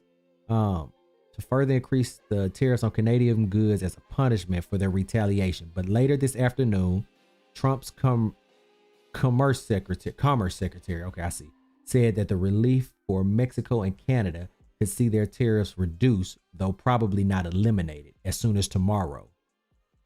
How would a trade war affect me? If the tariffs persist, expect to pay more for a long list of goods. Everything from gas to food to new houses as importers passed on the taxes to consumers. That makes sense. And if the trade war escalates, expect prices to keep climbing along with it. Because I was listening to Good Morning, the Today Show this morning. And they were talking about the tariffs. And they were saying, if you want to buy a car, now is the time to buy the car. Because if the tariffs do stay in place and they do continue to bleed over into, I guess the long term, you can see cars go up, new cars go up by as much as $8,000 to $13,000. And if you see new cars go up that much, that's going to inherently raise the value of used cars. So if you end up in the car market, good luck. You know what I mean? So that does make sense. Because I also saw that we get a lot of our alcohol, I believe, from Mexico. I know the way y'all be drinking tequila in the clubs, and that can't be about to get cheaper if this tariff stuff hold up.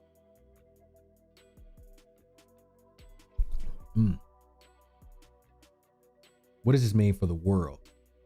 If the tariffs stay in place or escalate, it threatens to unwind a global system of free trade, replacing it with a renewed push for protectionism. If Trump changes course tomorrow and dials back tariffs on Canada and Mexico, which I believe he did, actually.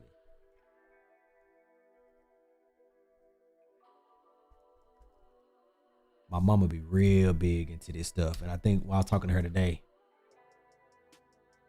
this is CNN. It's supposed to be the middle of the road.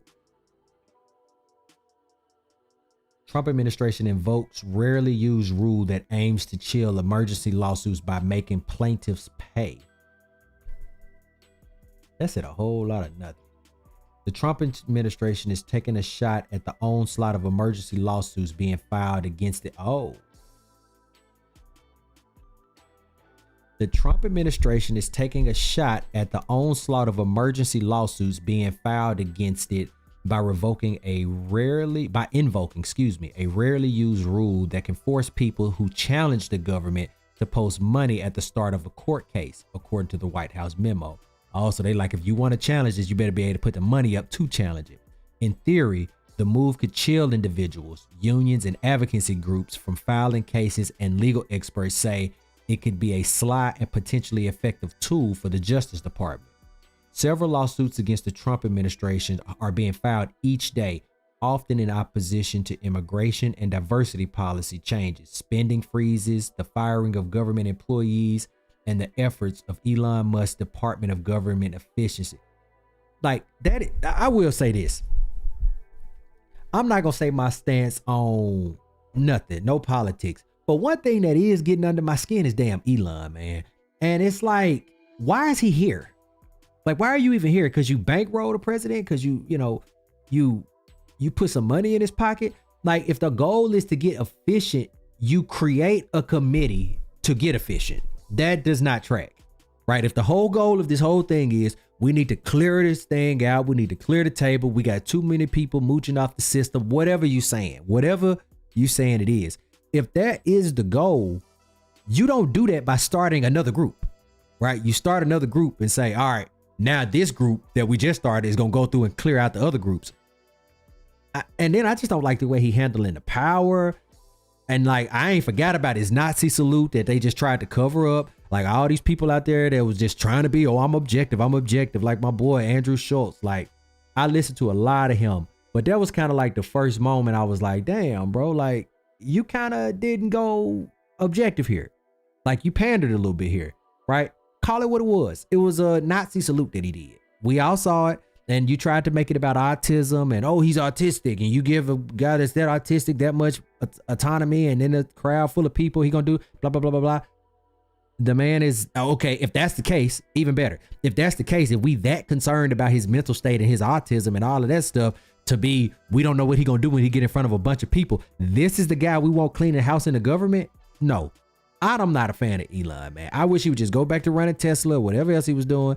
Just keep doing your thing, man. That got nothing to do with us, bro. Like, I don't like it. Personally speaking, I don't like it. Anyway, nearly 100 lawsuits like these are active in the federal courts.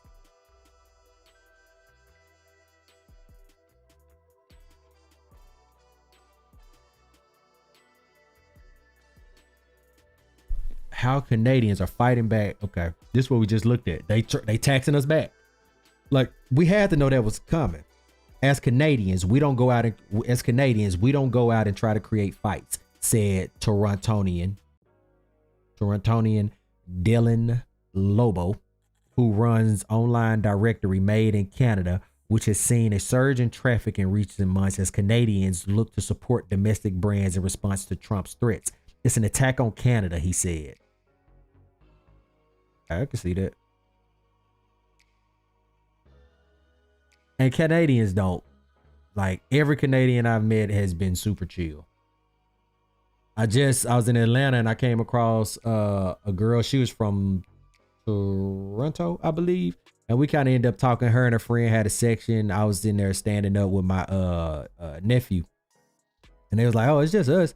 You know what I'm saying? If y'all just chilling or whatever. So we sat down, we talked or whatever and whatnot. And then she's like, oh, what do you do? I was like, well, you know, outside of my day job, I'm a writer. You know, I write books or whatever. She's like, oh, word, man, you got to give me the link. So I shoot her the link. She bought a book. Somebody I don't even know. Didn't know her from a can of paint. She's like, I read books or whatever like that. She's like, oh, my husband would like this type of stuff. He's a big reader, blah, blah, blah. Bought a book. Like, chill people, man. Chill people. But yeah, these tariffs is getting serious. But like, why would we think we're gonna, that would be short-sighted on the president's behalf. Let's be honest. You know what I'm saying? Like, and somebody could explain this to me that maybe on the far right side of this whole thing. Like, there's no way he thought he was gonna muscle China, Toronto, China, Canada, and Mexico, and they weren't gonna try and muscle them back. You know, if you gonna tax us, whatever y'all trying to get into our country, I mean, that's what I would do if I was running Canada, if I was running Mexico. Okay, you want us to charge 25%? You want to do that to us? All right, bet. If y'all want this liquor or whatever, they gonna cost you 25%. That seems like what a logical leader would do to protect their own country or, you know, whatever. So I don't know exactly where he was going with that, but neither here nor there. So he did pause it. So it was paused, but for how long? Trump delayed some tariffs on Mexico and Canada for 1 month. Okay, that's the question. So for a month, they got a month. And what are they trying to figure out in this month? After speaking with Claudia Sheinbaum of Mexico, I've agreed that Mexico will not be required to pay tariffs on anything that falls under the USMCA agreement, Trump wrote on Truth Social Thursday.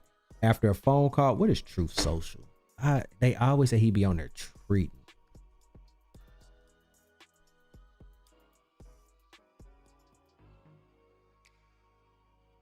Your voice, your freedom.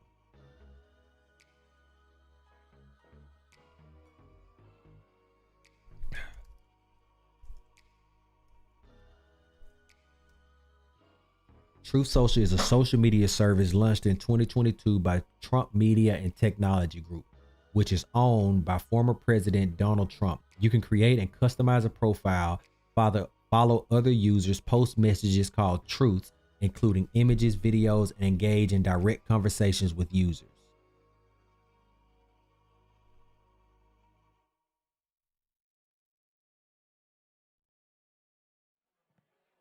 what is Truth Social? Before Truth Social, there was a short-lived blog on Trump's personal website called From the Desk of Donald J. Trump, but it didn't last long. Trump's camp was already hinting that the former president had a social media platform in the works. Truth Social launched in the Apple Store in February 22. It was a glitchy start, but it shot to the top of Apple's list of most downloaded free apps. While the platform sought to capitalize on the outrage over Trump's social media bans to attract a broad audience, Truth Social, much like fellow right-leaning social media platform Getter and Parler, has not been able to move much beyond the echo chamber of conservative political commentary, if they are able to stay online in the first place.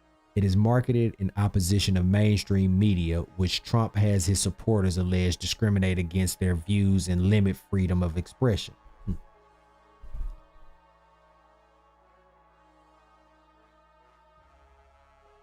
I might check it out. I'm always about seeing what other people think. So, all right. Well, that's what's going on with these tariffs, man. What else we got out here in these streets? Done and done. Look at me moving along the line. Done and done. Talked about that. Oh, I did see. Oh yeah, we talked about old Amber Rose too. I'll get back to that. Let's see. It was some floating around that Drake might be performing at the World Cup. Obviously, it's super early. Yeah, I think they just sat down. Let's see. A great idea.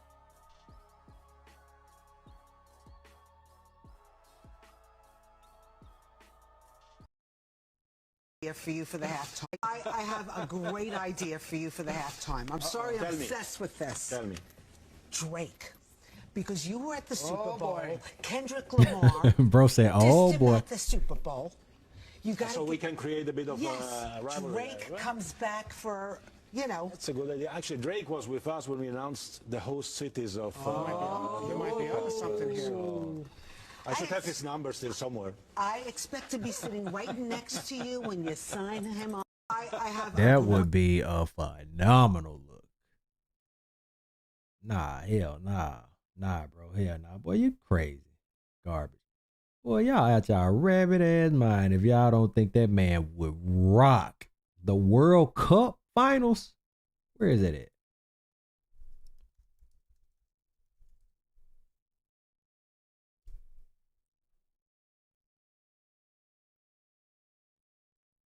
So Sunday, July 19th in Jersey. Man. Well, you at your rabbit ass mind. You don't think that man would I'm talking would kill it. Would kill it. Y'all gonna have to block me if Drake perform. Yeah, nah, that's a fact. Halftime revenge. Nah, it would be pressure though. It would be pressure just to kind of up the stakes, up the ante. I think it's over with now and all of that. But man, would it not be good if Drake is announced as a halftime performer for the World Cup? I swear to God, I would be absolutely insufferable. The mere thought of my GOAT headlining the biggest sporting event on the planet, not just in America, but the entire world. I mean, that plays perfectly into the Drake brand. Has me ready to run through a wall. If this happens, I will celebrate so unapologetically that I might dance myself into an early grave. I don't want to jinx it, but I can't help but picture 2026 is next year. But I can't help but picture the absolute humiliation of all the Drake haters who have paraded around Kendrick Lamar's Super Bowl halftime show, acting as if it were some kind of victory. And let's be honest, that performance was mid at best. Imagine the look on their faces when they see the greatest artists of this generation performing at the World Cup. I think that's the problem though, right? The World Cup is such an international event. I don't think it's going to have like that much American appeal. Like it's going to have American appeal because a lot of the host cities are in America. But like, I don't think, and I could be completely wrong here, but I don't think a lot of Kendrick core fans are like World Cup fans. You know what I mean? Like World Cup fans, World Cup is 100% a better play for Drake than it would have been for Kendrick, in my opinion, because Drake's fan base has proven to be worldwide, international, right? Everybody, what's the argument they always make? He's the bigger star. He's a pop star. He's an international star. He's an international icon. All right. So I would say the World Cup plays much better in his favor. Whereas Kendrick, what do they say? He's, of the culture. He's of the culture of what? US. So the Super Bowl is the biggest US sporting event, right? The World Cup is going to be the biggest world sporting event. I mean, you're talking Mexico, Brazil, London, Europe. I mean, whatever, you give me. The US still. All of those places kind of coming into Africa. All of those places kind of coming into play. So I could see it, but it would be on brand. I don't want to speculate too much because I don't be knowing that kind of stuff, but boy, would it be on brand. But whoever wrote this article is on par, but they a big Drake fan, obviously, Barstool. And this was just released today.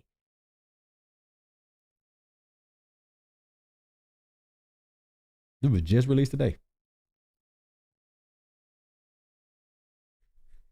Yeah, I think that would be hard, though. I ain't gonna even hold you. That would be hard. That would be hard.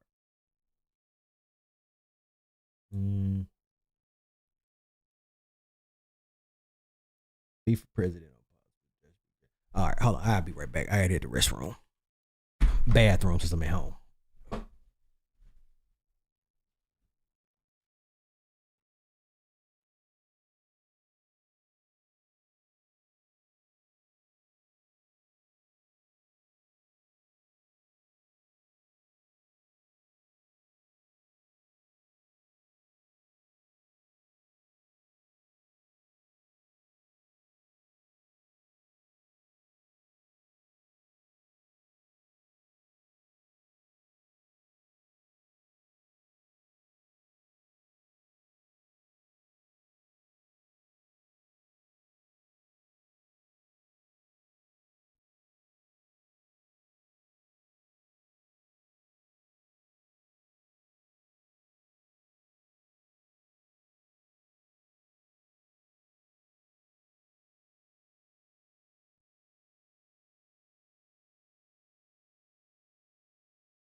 Yeah, the more I think about it, the more I'm like, that will be, I need to follow that. I need to keep up with that. That'd be hard, actually. Like, that would be hard. The FIFA World Cup, I need to learn soccer just so I could be turned up when that happens. That'd be tough. That'd be tough, actually. Like, actually really tough. And I don't doubt that by that being floated around, like, they got the muscle to pull that off 100%. 100%. We ain't got to talk about Stars. I think Stars got, well, let me just Google it. Don't Stars got like a show coming back? I think Raising Kanan about to come back.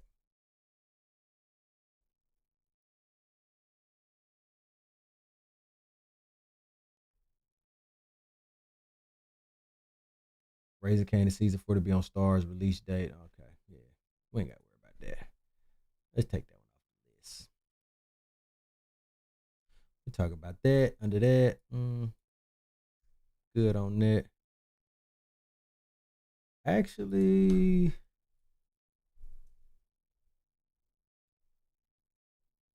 I don't want to get that messy. I don't even want to get that messy. I'm not even about to talk about that.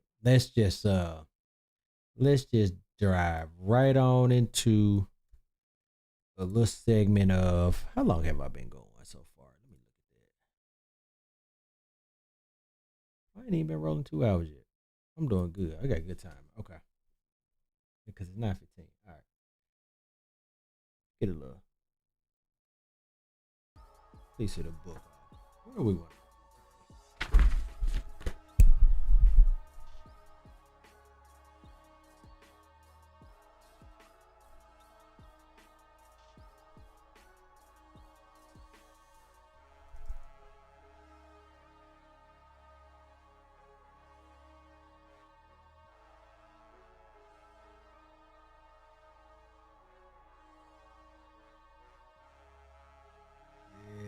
Starting to take up some online real estate, baby. That's what we talking about. We taking up online real estate. Y'all need to get out there and support your boy, man. Yeah, get out there and support your boy, man. We taking up online real estate, baby. That's the goal.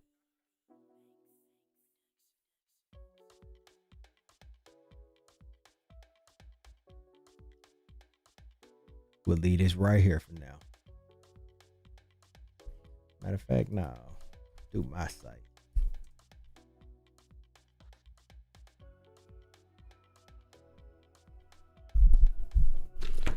All right, let's see. What do I want to read today? Man, I got to start getting ready to do the audio book. Like, I need to start that like next week. There's a book out at this point. It ain't no point, man. Like, just, I don't want to read that far.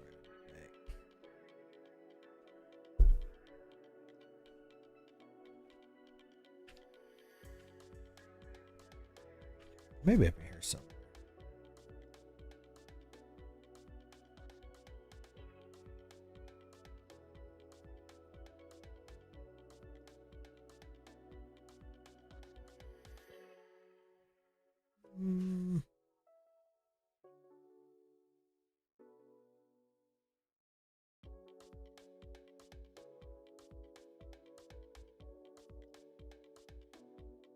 Somewhere up in here.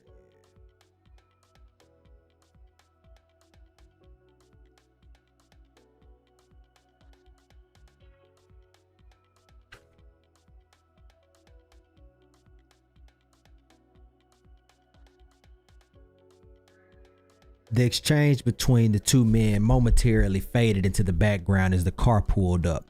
Frankie's heart sank as he realized the vehicle belonged to Judge Kincaid, a symbol of cynicism and arrogance. When the car parked, Kincaid stepped out and eventually came toward Frankie, flanked by his roughneck bodyguard, Hogg. The judge exuded an air of entitlement as he approached. "Frankie, my boy," Kincaid sneered in his southern Creole drawl, extending an envelope to him.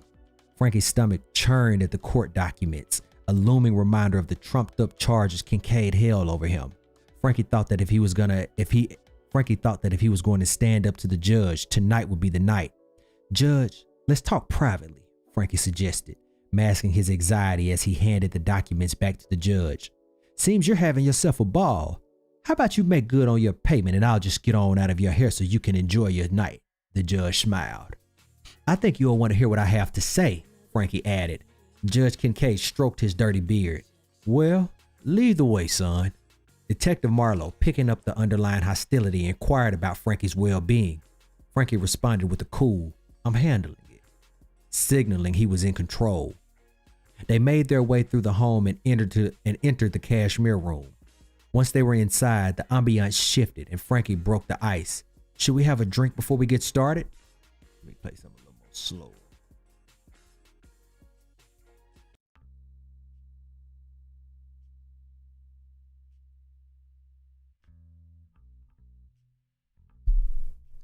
"Should we play a drink before we get started? Should we have a drink before we get started?" Kincaid looked to his bodyguard. "Hogg, what you say we stay for a couple of drinks?" Hogg pulled on his belt and replied, "Well, boss?" The judge interrupted. "You right, Hogg. I think we should celebrate Frankie tonight. You don't see a problem with that, do you, Frankie?" Frankie looked at him sternly, then softened into a smile at the rhetorical question. "Not at all. What do you have?" Kincaid took a seat. "Hogg and I would take a couple of old fashions," he said with a long drawl and quickly added, "and use the good bourbon, son." Frankie's hands were steady as he began pouring the drinks at the minibar in the corner, his back to Kincaid. "Judge, I might as well stop procrastinating. I won't be making any more payments," he declared, leaving an awkward silence. After a long pause, Kincaid laughed deeply. "Son, you can't be serious. We just spoke about this. With the charges I have on you, you will be indebted to me for as long as I say you are." Frankie stopped making the drink and handed Kincaid a folder, its contents obscured from Hogg's view. Kincaid's face flushed with concern. Frankie took notice and returned to the minibar, deliberately prolonging the moment. Kincaid tossed the papers on the table in a dismissive manner before yelling, What the hell is this? Frankie continued pouring the bourbon with precision. Your Honor, I did a little digging of my own, and as you can see, I've learned something that could get you in a hole. I've learned something that could get in the way of your gubernatorial aspirations. As he began to wrap up the cocktails, Frankie continued, Governor of Louisiana. Whew, that's a big move, Judge. I've heard you had to be squeaky clean to pull that off. And let's just say we both know that information you just saw could complicate your campaign. Kincaid's face twisted in anger. You wouldn't dare. Frankie shrugged while garnishing the two drinks with bitters.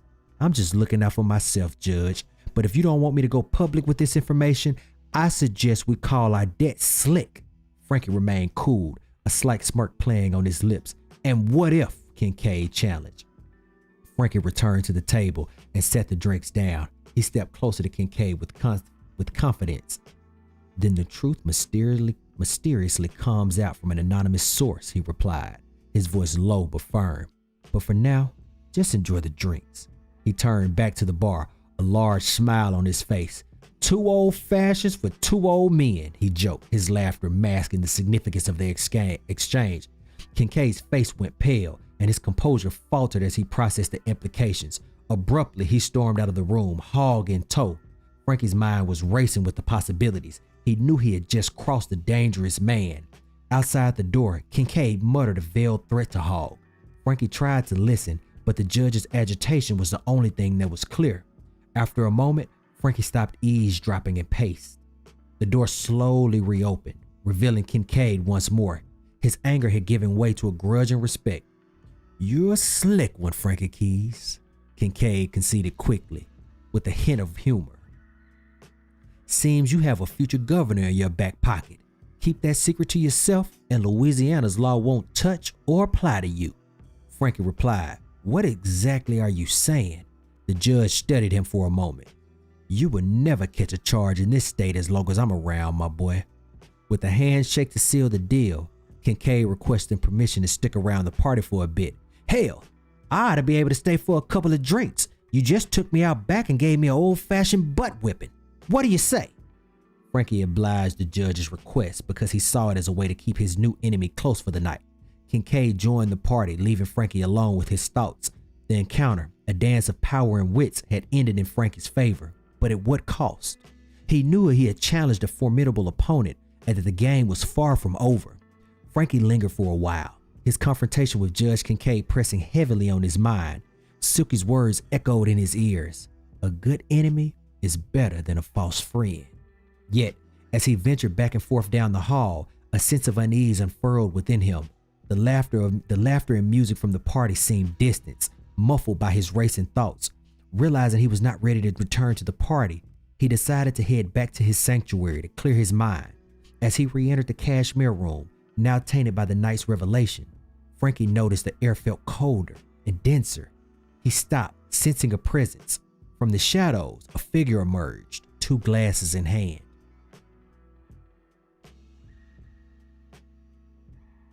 See, I need to tell Banks.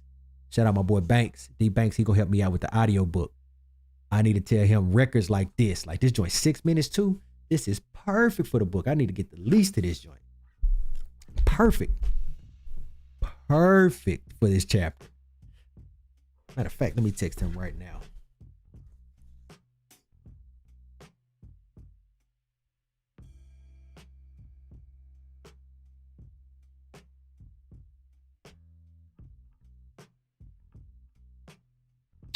What was I about to say? Oh yeah, text Banks.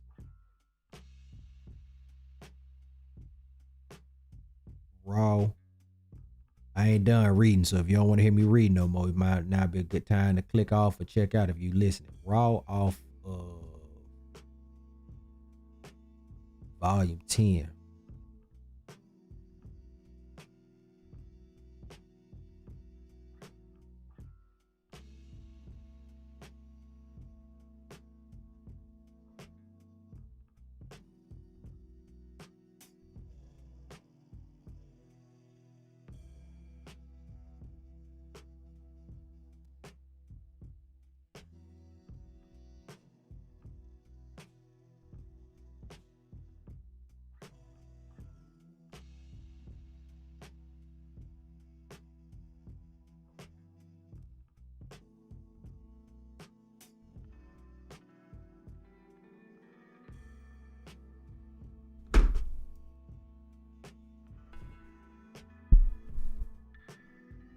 From the shadows, a figure emerged, 2 glasses in hand. Shit, you scared me, Frankie exclaimed, a nervous twitch escaping him as he recognized the face. What are we drinking? He asked, attempting to shake off the chill that ran down his spine. Bourbon. Your favorite. You pour, I'll pour, you relax. The tone warm, the comfort. Oh yeah, we getting good. This beat is really good. Attempting to shake off the chill that ran down his spine. Bourbon. Your favorite. I'll pour, you relax. The tone warm, the comfort in the voice betraying its intent. As the time passed, the countdown to midnight began. Everyone gathered in the main living area, waiting for the clock to strike 12. Laughter and chatter filled the air. Chubbs and Silky were deep in conversation at the bar, their voices low and serious. Christine lounged elegantly on the couch, her conversation with the judge hushed and discreet. Still unconscious by the sound system, Mississippi Red remained oblivious to the shifting tides. Jimmy was involved in a high-stakes gambling match, taking frequent smoke breaks to calm his nerves. Junior was smitten with a small group of ladies, and Kenya was on the dance floor cutting loose. But Belle was still noticeably absent, her whereabouts unknown. Amid the celebration and the constant movement, Cal patrolled the perimeter for his routine sweep. Halting at the sight of an open window, a sense of concern crept through him. Cutting his route short, he moved towards the house. As he advanced from the back to the front, a sudden crash from inside echoed through the halls, halting the party's momentum. What the hell was that? Christine's voice cut through the confusion. Heads turned as everyone searched the source. Hollywood Red stirred, his slumber disrupted, while Dr. Williams briefly emerged, peeking down the hall looking bewildered. Cal burst into the room and began pushing people aside, scanning the space until his eyes locked on the guest holding the remnants of a vase. Apologies filled the air, but the damage was done. The guest apologized fervently, begging Cal not to remove her. He surveyed the damage and tried to calm her down. As he did so, Detective Marlowe rushed into the room, having heard the sound of the crash and the resulting commotion. He looked around, taking in the scene before him. What's going on here? He asked. Cal quickly answered. Just a broken vase, Tony. All clear. The music was turned back up and the party continued to blare in the background. Junior had joined Kenya on the dance floor, his childlike demeanor drawing laughter from the onlookers as he showed off his awkward dance moves. Just as the party began to recover, a piercing scream shattered the fragile calm. Kenya, suspended in terror, raced towards the source, Junior trailing behind her. As Kenya reached the doorway, her scream joined the chorus of chaos. They found Cal frantic. His cries sent waves of panic through the party. Junior stood frozen, his body rigid with shock as he stared at the scene before him. Frankie was on the ground, contorted in agony. His face, usually composed and in control, was twisted in pain. Cal hovered over him, desperation evident in his every move. The room spun for Frankie, his vision blurring as he struggled to breathe. Cal was now holding his head, trying desperately to keep him alive, but it was clear that he was fading fast. Detective Marlowe and Chubbs entered the scene simultaneously.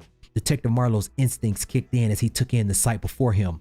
The passive detective from earlier was gone. Someone go find the damn doctor, he demanded, his voice cutting through the noise and screams. Chubbs' sprint down the corridor was a blur in motion, his urgency revealed as he dodged guests and furniture alike.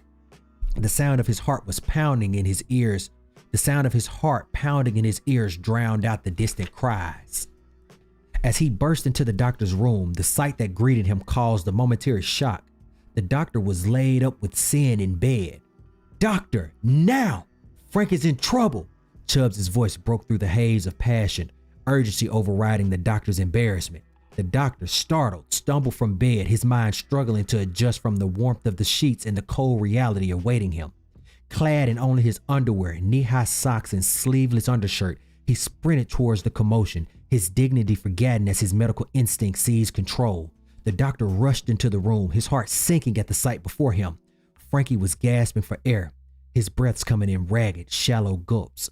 The doctor's hand shook as he knelt beside him, immediately noticing the sweat beading on Frankie's forehead. When Frankie grabbed his hand, the doctor felt the clamminess of his skin, cold and damp. Frankie's lips moved, struggling to whisper something. The doctor leaned in, straining to catch the words, but they were incoherent. As he focused on Frankie's face, he noticed his pupils were unnaturally dilated. "There's a chance this is lethal," the doctor screamed, pulling back as foam began to form in the corners of Frankie's mouth. "I need my bag," he yelled, shooting out of the room, desperately searching for his medical supplies. "My bag! Where's my bag?" he cried out, panic surging as he rummaged through cabinets and drawers. It suddenly dawned on him. His medical bag was gone. It was nowhere to be found. In desperation, the doctor rushed back to Frankie and made a crude attempt to induce vomiting. He turned Frankie on the side and stuck a finger down his throat, a futile effort to expel any potential poison. But as Frankie's body went limp and his breathing ceased, the doctor knew it was too late. He slumped against the wall, tears of frustration welling up. "What's the time?" he choked out, his voice barely a whisper. Standing in the doorway, numb and disbelieving, Chubbs replied, 10:36. Crying, the doctor said, "The official time of death is 10:36. Detective Marlowe, his demeanor grim, took control of the scene. "Everyone out now," he commanded, scanning the room as he noted every detail, every potential clue. As the others filed out, the burden of the night settled on Marlowe's shoulder. This was no longer a celebration. It was a potential crime scene. The room cleared. Marlowe turned to the doctor, who was still slumped on the floor, a broken man. "What happened?" Marlowe asked, his voice steady but concerned. The doctor shook his head, his professional composure shattered. I don't know. I didn't have what I needed. It was too late." Marlowe stepped out into the hallway, his mind already piecing together the fragments of the evening. He knew the suspects weren't just the ones in the room, but anyone who had crossed paths with Frankie. "Cal, sweep the house and keep everyone in the living room," Marlowe instructed, his voice carrying the authority of the badge. "Junior, you start with light questioning. If there's anyone you don't feel good about, hold them. Do not let them leave." Junior replied, 10-4. "Looks like we've got a real whodunit on our hands here. And I hate whodunits." It wasn't long before Cal confirmed the house was clear. All the guests had been escorted out except those Junior deemed suspects. As the men and women in question sat impatiently in the living room, a tense and somber air replaced the earlier merriment. Things took an unexpected twist when Bell and Hogg walked into the home together, drawing the attention of every person in question. They were greeted not by music and laughter, but by suffocating silence. Bell held a small bag, her smile fading as Junior relayed the grim message. "A murder!" Bell exclaimed, her eyes widening in shock. "In our home?" she yelled, her voice trembling with disbelief. The room was filled with whispers and nervous glances as everyone struggled to process the moment. Detective Marlowe stepped forward, taking in each face in turn. "Folks, this is now a murder investigation," he announced. "I need everyone's cooperation as we try to piece together what happened tonight." As the clock continued its relentless march towards midnight, the party that had promised so much joy and celebration had instead delivered a mystery wrapped in tragedy, with Frankie at its center. That was the back end of chapter 1 of the book. This is one of the proof copies. I use this because it's already good and broken in, but that was a good reading. Chapter 1 from Midnight Blues, titled "A Murder." I like that one. That was a good read. That was a good read. And as you can see, the tunes were coming from my boy D Banks. I had to text my guy and tell him this record, Raw, is yes. For chapter 1, yes. Yes. For the audiobook, like I can imagine myself reading this over this beat and like really getting into character. Like I got to figure out my voice is still like I'm still working on my Creole Judge Kincaid accent and what Chubb's gonna sound like. You know what I mean? Like, yeah, this gonna be dope, bro. That's my next big project though, is doing an audio book. But yeah, good read, real good read. We already did current events. We did the reading. We winding on down. And now for my next stunt. And now for my next effing, excuse me, my next effing stunt. Look up these doggone Dallas Mavericks. It's the section we calling the Mad Cowboy. I've been calling it that for a few weeks now. It's starting to stick with me. Let me pick some more upbeat tunes now. Oh, that song perfect. This one perfect. So anyway, all right, man. In other news, the Mad Cowboy. The Mad Cowboy, if you didn't know, it's a segment where I talk Dallas sports because I am firmly in belief now. You cannot change my mind that Dallas is the worst ran sports city in the world. In the world, not the country. I mean, you name any sports team, you got to do a hard job. You got to do a hard search. Not popular. I'm not saying lucrative, popular, rich, wealthy. I'm talking about organizationally ran. Dallas is the worst ran sports city in all of sports. You cannot change my mind. Yes, I am still upset about Luka Doncic. I'm not going to stay on this long, but my guy, Kyrie, just tore his knee up, tore it up. ACL tear, out for the season. Now, why is that a big deal? Kyrie is up there in age. Kyrie is, if I believe, he is 32 years old, about to turn 33. Kyrie Irving age. 32 years old. He's about to turn 33 in a few weeks.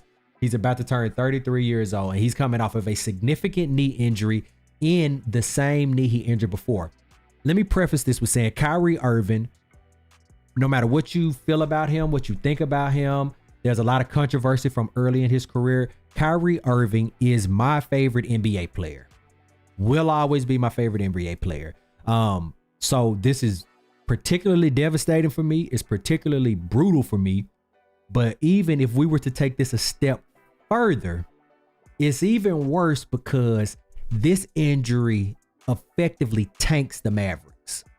We have Anthony Davis, who has played 31 minutes for the Mavericks since being traded from LA. Since LA dumped him on us because our general manager, Nico, going to my point of Dallas being the worst ran sports city, the worst ran sports city in the world between the Cowboys and the Mavericks. The Rangers are our only shining joy. Speaking of, I'm wearing a Rangers hat right now. The Rangers are our only shining joy. I don't know much about the Stars. I'll be fair.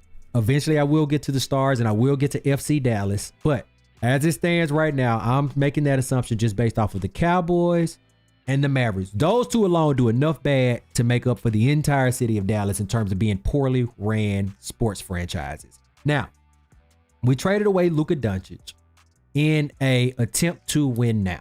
That was the whole premise of it. We have to win now. Since then, we've done nothing but get injured. Granted, that has nothing to do with Anthony Davis. I am extremely hard on Anthony Davis. When I say hard on AD, you won't find someone harder than Anthony Davis on Anthony Davis than me. I am hard on that brother because I didn't want him in Dallas. I just didn't. I get what they saying, the pick and pop, the pick and roll. Oh man, him and Kyrie together. Oh, it's gonna be like butter, baby. Well, I guess we'll never know. Because I am of the mindset that AD needs to be traded ASAP. I'm gonna tell you why I say that. Let me find this guy.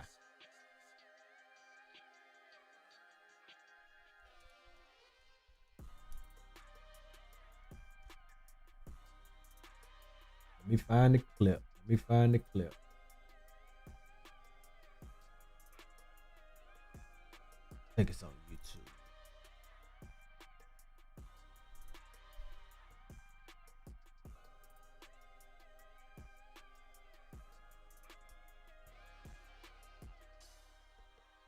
Traded from the Mavs ASAP.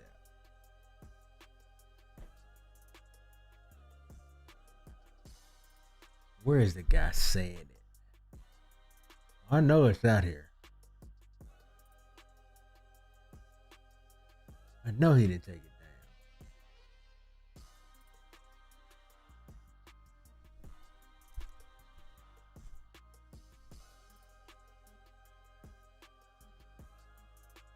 He didn't meet. I should be logged in.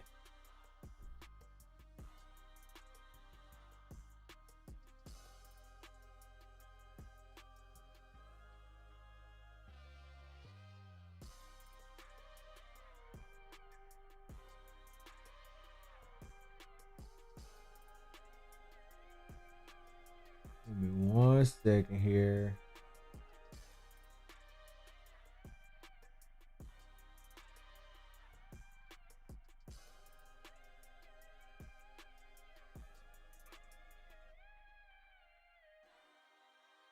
People think this guy is crazy, but he's right.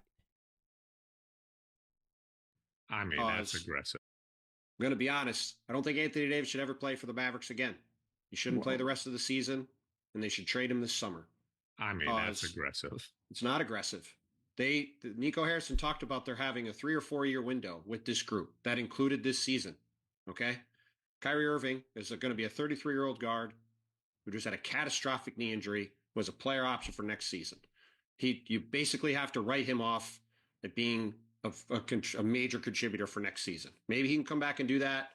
You have to assume if you're running the franchise, he's not going to do that. At that point, Anthony Davis will have 1 year guaranteed left on his deal. He's going to be approaching his 33rd birthday. This team has really no ability to contend as it stands now without a proper star next to Anthony Davis. I'm going to be honest. I don't think Anthony Davis should ever play for the Mavericks again. He shouldn't play the rest of the season. There we go. Now, back to what I was just saying. All right, let's go here. Anthony Davis. He's only played 31 minutes for us right now, so it ain't like we need him, right? It ain't like we need the brother. You know what I'm saying? He's played 31 minutes for us. 3-1. He played 31 minutes for us. Rob Pelinka finessed Nico got Luka for 31 minutes. That's what we paid for Luka. And the dude with the good hair, Max Christie, that guy, which is good. Keep him.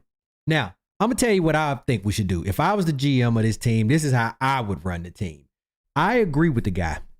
You trade AD. Now, let me preface this, okay? I am not saying this solely because I did not want Anthony Davis. Let me be clear. Did I want Anthony Davis? Hell no. I want Luka. That's who I want. That's who I wanted. That's who I would love for us to still have. But we don't. We gave him to LA. That's water under the bridge. He's going to go off with him and win a bunch of championships. I am not a Lakers fan. I am a Luka fan. I think the term they're calling us is the LA Lucas, right? That's the segment of people that Luka brought with him from Dallas. We the LA Lucas. I want to see Luka go off. I want to see him win championships. Could give a fuck about LA. I don't like LA. I don't like the city of LA. I just don't. Right? But the Lakers, got no issue with them because I got no issue with Bron. And honestly, I really don't have no issue with the Lakers because I like Kobe too. I'm a Shaq fan. So I got no issue with the Lakers.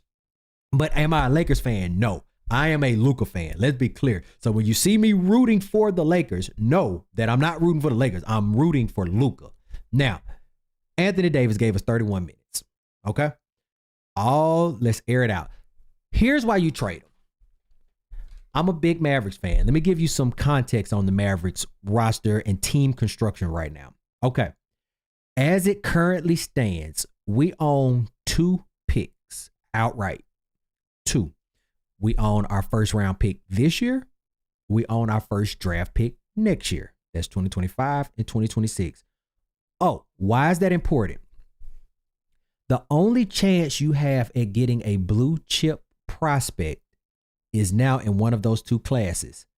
You have a 2027 pick swap with, I believe it's the Hornets. They're going to be bad. So they're going to probably keep whatever their high pick is. And what a pick swap means for people who may not know, if our pick ends up being higher than the Hornets, they have the ability to swap them. It's not an unprotected pick. It's not a protected pick. It's an unprotected pick. So no matter what, they have the say of, if the Mavericks tanked in 2027 and ended up with a first round lottery pick by some chance, the Hornets could say, thank you very much. We now own the first round pick. So that's 2027. 2028, I'm not looking this up because it'll take too much time. But 2028, I believe, is luckily a protected pick. That's still not great because 2028, I believe the Rockets or OKC or the Spurs, one of those three teams owns our 2028 pick. Not only are they all conference rivals, they're all in-state rivals, so they have no favors to do for Dallas. Zero. They want Dallas. We got no love for Dallas. Could give a damn if y'all are good, right? And we're not going to help y'all get good. OKC is in there, right? So 2028, we tank. Same situation. Now that pick, I believe, is protected. So if for some reason we ended up with maybe like a top 3 pick or something like that, which is still, well, I don't know. With this lineup, it could be possible. But if for some reason we ended up with that type of setup, we would still be able to hold on to it. But saying all that to say, rinse and repeat that from 2027 through 2030. We do not own our own pick again till 2031. That brings me to why you trade AD. Because you let Luka, Nico, go for nothing, Nico and the new Dallas Mavericks ownership, you got nothing from LA in return for him. They got Luka for free. They got him for free. Like LA fans can try and make this trade something they want. They're delusional. They're delulu, right? They're delusional. They got Luka for free. For free. All that defensive player, blah, blah, blah. We got 31 minutes from him. 31 minutes from him. My partner said, ADB out so much, we know what his whole wardrobe look like. We know what his whole closet look like. I'm talking all the kicks he got. We seen it all. We know how fly he is. Everything. He don't play, right? So you let him get healthy. You sit him out the rest of the season. You let him get healthy because you sell him high on that. Oh, man, we got I got defensive player of the year right here. I'm talking Buddy. When healthy, and he always healthy. He just paid 2 whole years ago. Dallas rushed him back. This is why I'm selling it if I'm Dallas. You know, man, we rushed him back, man. This dude really worth 4 first, man. I'm talking, this is AD we talking about here. Anthony Davis, man. You get me? Like, this brother is worth 4 of them things, man. We need at least 3. I'd cut you a solid and do you 2 first rounders right now. Take it or leave it. That's what Dallas should be doing for Anthony Davis, because the goal should be right now is to stack picks, because this team is going nowhere fast. Nowhere fast. We have an aging guard in Kyrie who's about to be 33, coming off a catastrophic knee injury to the same knee he had previously injured, right? What world does it make good business and sports sense to pair 2 aging superstars together? By the time they could actually get on the floor together, Kyrie, from most of these YouTube and internet physicians, they're giving Kyrie a 9 to 10 month recovery period. That's just for him to get back out there and be active. Any athlete you listen to said he will not be feeling like himself until month 18 to 24. So you're talking 1.5 years to 2 years. So if we just say on the liberal side of that, let's say 18 months, that puts him back for the 26-27 season. Yeah, no, because this year coming up would be the this is going to be the 25 championship. So that'll be the 25-26 season. He'll come back sometime after the 26 All-Star game. He won't be feeling like himself until the 26-27 season. At that point, as the guy just said, you got Anthony Davis on a 1 year, right? Like, and he's 35 at that point with a significant injury history. He's only played 31 minutes for the franchise. Get him off your books, move him to somebody that's really want to be a contender, and just sell him, because you got nothing for Luka. The trade would not be as bad if you shook LA down. You got to strip them down. You get Dalton. You get that white boy they love. Not Caruso, whatever that white boy name is. Alex something. Him. You get him. You get the Connect boy. You get a bunch of them draft picks they got. You get Jeannie Buss in that deal. You get all that. I mean, you hit them hard for Luka. You hit them, but we didn't. And since we didn't, now where are we? With the injury, we just had 8 players show up to the Milwaukee game. 8. Think about that.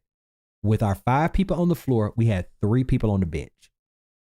That's how bad the injury bug has bitten us.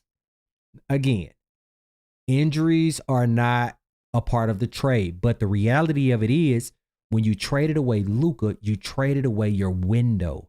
With Luka, you could withstand injuries. You have a 10-year window. You can let Kyrie get healthy and bring him back slowly and say, all right, We're just going to build a team, build chemistry. We'll get Kyrie back for the 26th season. You don't have that luxury now because it's now or never. And I think you punt it personally. I think you try and get as much as you can for AD. Every veteran we got on the team, shop them. I think you blow the whole team up. The only people that, in my opinion, if I'm the GM, the only people that are untouchable is bro from Phineas and Ferb, Max Christie, PJ Washington, because he's a culture setter. Dallas Maverick, keep him. We need him for culture. Lively, untouchable. That's the core. Now, Dallas's job should be you need to go find a damn blue chip superstar in the draft over the next 2 years. You have no options. You have to go find a blue chip star over the next 2 years. Whether that, you ain't getting Cooper Flag. It ain't happening. You ain't that bad. You bad, but you waited too late to be that bad. So Cooper Flag is off the book. So all you people out there that's Dallas fans, just stop it. It ain't happening. I hate to bust the bubble. It ain't happening. Cooper Flag will not be a Dallas Mavericks. Not happening. Impossible. Hope I come back to bite these words and a 0.2% we have in the lottery works out in our favor and we get them. But the odds, in the words of the Hunger Game, the odds are not ever in our favor. The odds for the, what did they say? May the odds be ever in your favor. They ain't. They ain't. So you blow it up. As much as I don't want to let Gafford go, he just don't fit the window no more. You let him rock.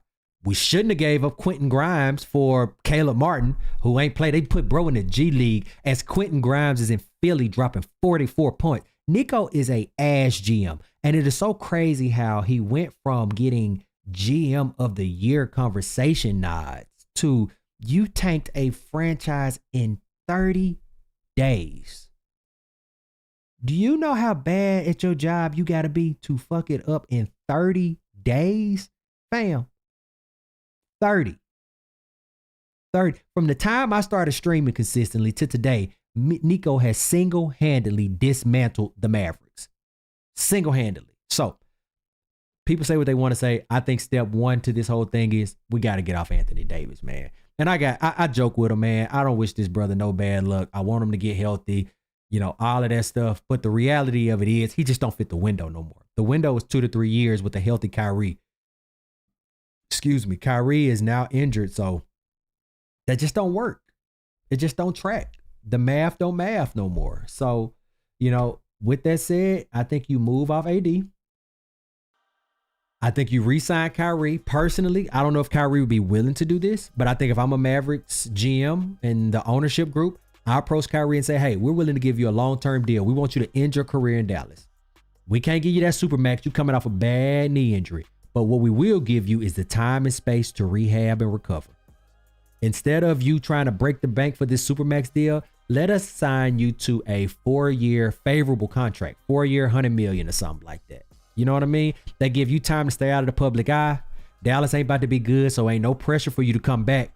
You get to get that knee all the way back right, and that gives us time to now, in the back of our minds, we're building this team with Kyrie as one of our centerpieces. He's an aging vet, so we have him for culture, right? AD don't fit that. AD don't fit that window. If he did, we'd be fine, but he don't. So you need to trade him for as much draft capital or young players as you can get. And that, ladies and gentlemen, is what the Dallas Mavericks need to do. Because right now, we are going nowhere fast. And I think we should continue to tank so we can get up as high in that draft as we can. So we can really try to start putting a team back together. Because this is over. It's done. It ain't happening. No Kyrie. This season is screwed. Next season is screwed. Nico, out of his own mouth, said this was a 3 to 4 year window. We're now forcibly in year 3. I don't want to take those bets. Year 3, you got a duo that's played 31 minutes together. 31 minutes. And we're going to wait till year 3, the 2026-2027 season, to see if this could work. That's bad business, man. So you got to blow it up. You got to blow it up. You got to blow it up. But that's all I got right now, my maths. I'm still riding with them. I made the decision. I'm staying down. I think we cursed, though. I don't think the Mavs going to make any noise in basketball for 40 years. I think I'm 34 now. I'm 50 before we sniffed it at Western Conference. We got a new stadium. Luka done retired. He done came back to Dallas. They done retired his jersey. Nico long gone. The Addisons done resold the team. I think all of that happens before we ever sniff a Western Conference Finals again. It's about to be very Cowboy-esque.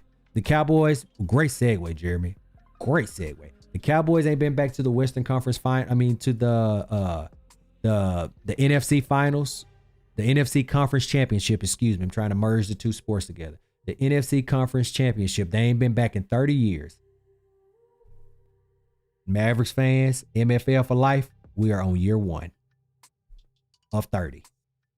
So make a decision. Buckle up. It's about to be painful. It's about to be painful. Because the new ownership group, they not going to feel the pain of this trade until they realize that this 8% they trying to tax, they not getting it. I know so many season ticket holders who are actively saying they're canceling their season tickets. Not because they just hate the team, because I'm with this girl on let me see if I can find. She said it perfectly. Perfectly. My girl 4.0, what's up with your chick? What's her name? Kayla Rose.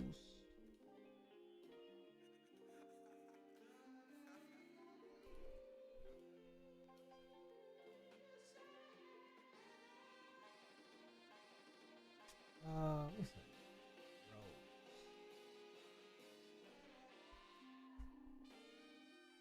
Not Keita Rose. Mariah Rose. That's what I'm looking for. She said it perfect. She said it perfect. Where was it? I just seen it. Anthony Edwards drama. That's not it. That's not it. This can't be it. Someone said you gotta break down the Luka AD. Not that one. That ain't it. She good at sports though. For people out there, girls out there who just into sports or something like that, she's solid with it. Like great breakdown. Is this it? Being a girl who loves sports is not for the weak because I don't think a lot of people know how sad sports can be. Like maybe I'm just overly emotional, but let me walk you through some things in sports that literally make me want to cry. Anytime I see a photo of an NBA duo that got ripped apart because somebody got traded or somebody got hurt. I don't think this is it. The Dallas Mavericks were in the NBA Finals Maybe this it. last year. They literally went from masterclass to disaster class. What happened? It all started when they sent away the face of their franchise. Okay, this face was selling the tickets. They shipped him to LA like a bad ex because they thought he wasn't in good enough shape for them. Now he's absolutely killing it with LeBron and the Lakers.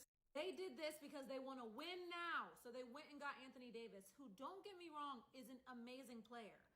But he is so injury prone. He was supposed to be their knight in shining armor, their new star. But he got hurt like 30 minutes into his first game in a Mavs uniform. This turned their team from contender to catastrophe real quick. But at least they still had Kyrie to hold down the fort. Derek Lively was a rookie having a cute little moment, holding their defense together. Okay, but now he's out with an injury too. Yeah, no rebounds, no blocks, just vibes and street clothes on the bench. Daniel Gafford was giving them all of the big man energy that they needed, but now he's out too. And their injury list is looking longer than a CVS receipt. Then today, we get the news that Kyrie Irving, their last remaining hope, Kyrie playing at his very best, was keeping them in 10th place. And now he's out with a torn ACL. Without him, there is literally no hope left. This is Nico Harrison. I feel bad even telling you his name and showing you his face because he is probably getting enough hate already. But they raised the price of their season tickets without Luka. Nico, brother, do you not see the hobbled ass roster you're dealing with? You got these people paying Chanel prices for a Shein roster. The Mavs have a history of treating players like bad exes. They got rid of Jalen Brunson and now he's a star in New York. And I know Klay Thompson is looking at the Warriors like this. But in Nico's defense, I see the vision. If it were 10 years ago and they had bionic bodies. Talk that talk, man. Where do I like this at? I thought I'd already liked this. Went So yes, that's exactly what I was saying. So now they talking about raising the prices on folks. People is out. They like, no, bro, no. Are you serious? Like, are you dumb?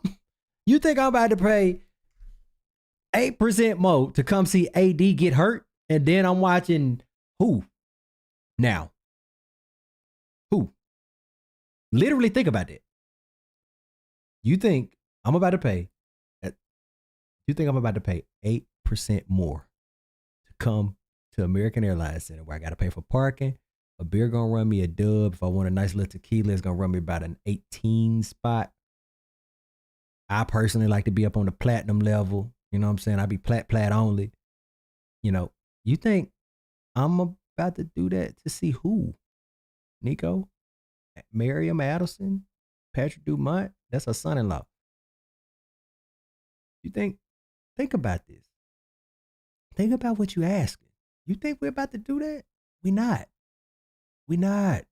In this economy, in this market, in Dallas, Texas, you know how expensive Dallas is now? This ain't the Dallas I moved to in 2013. This ain't that Dallas no more. It ain't happening. Blow it up. Blow the whole damn thing up. Signed. The bad Cowboy. All right. Let me touch on these sorry ass Cowboys real quick. My sorry ass Cowboys. Not you can't. My sorry ass Cowboys. Touch on my sorry ass Cowboys. Let me see. Sorry ass Cowboys. Yeah, there we go. Oh shit. My fault. I ain't mean to type in sorry ass Cowboys. Hey, but I will say the Mavericks are doing such a bad job. Jerry is actually doing some good things. Now, thankfully, CD got some sense. Dak got some sense. They gave us a nice roster reconstruction deal. So we got about $56 million in cap space. I'm good with that. I like that. But he said he's not looking at free agency to fill any voids. I'm not opposed to it. I'm actually not. A lot of sports pundits are tight about this. I'm not so tight about that.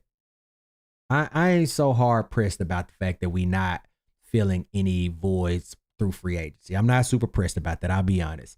As long as we draft good, and we do have a decent track record draft. Dallas in general has a good track record drafting. They just suck at operations. They're terrible. Like, this is the same franchise, whether you hate them or not. They stole Dak in the 4th, 5th round. Like, whether you hate or love Dak, he's been America's franchise quarterback for years. Now, granted, does he come through in the playoffs? There's a lot to be debated about that. Personally speaking, I don't think he's a bad quarterback. I don't think he's a great quarterback. I think you could win with him, but he's the type of quarterback to win with him. You got to have a lot in place. He ain't Mahomes in it. You know what I'm saying? He ain't my homeboy. You got to have a lot around him. I mean, a couple receivers, tight end, running backs, nice line. But you do that, he'll make the right read. He'll boom, here we go. He'll do all of that. You know what I'm saying? No problem. Ain't no thing.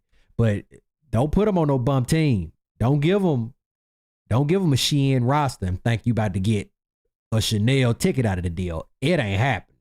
In the words of Mariah. I think her name was Mariah.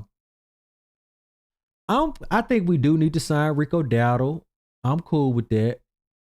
You know what I'm saying? I think Trey Henderson want a big bag of money. I was going to say, I wouldn't be opposed to going after somebody like him. Myles Garrett, the old Texas boy, I know he want a big bag of money, so maybe not. But not looking to fill voice because he's trying to get them cheap contracts because he's got to pay Micah. This is the moral of this story. You got to pay Micah. You got to keep him for culture reasons and all things that. I hope this ain't got nothing to do with Zeke. We do not want him back. What we got here? Rico. Yeah, we said we need to keep Rico. Yeah, we need to keep Rico. Let me see. What are they talking about on this with the draft as of right now? I ain't no fan of Ted McMillan, man. I think I seen his tape or something like that. He wanted him to see 6'5", 210. That's a big boy. But them 6'5" boys, man, they be real limber. They be like AD. They get hurt a lot. I don't like them like that. I like my receivers a little bit more in that 6'2" area. You know, that's just me personally. But hey, whatever. I ain't no operations guy like that. But I could see us taking a cornerback. I like that. Okay, let's see trade back options. Trade back options for the Cowboys. What we talking about? Matter of fact, let me see what James Slater talking about. That my little secret nugget for my. Oh, is that Mark Cuban talking somewhere?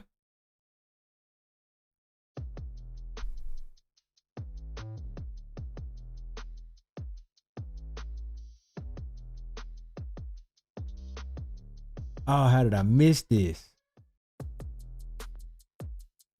Oh, let me send this.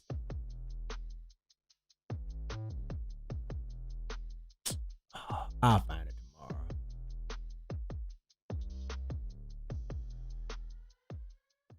Damn. That got me tight. What was I about to look up? James Slater.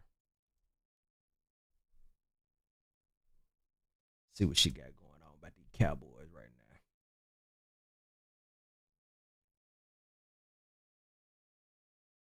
now. Okay, yep. We talked about Dak restructuring the deal. Oh, Mike Evans and Johnny Manziel, crazy.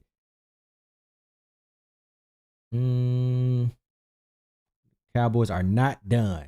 And if you like today, Cowboys fans, I'm told not done. Expect more maneuvering. Okay, so we did that. We maneuvered CD. We maneuvered Dak, which is good. I think this is good. I would like to see us get another unreal true. The Mavericks just sent me my season ticket renewals and they increased the prices another 8%. You trade away everyone's favorite player, make the team worse, and want to charge us more. Get out of here.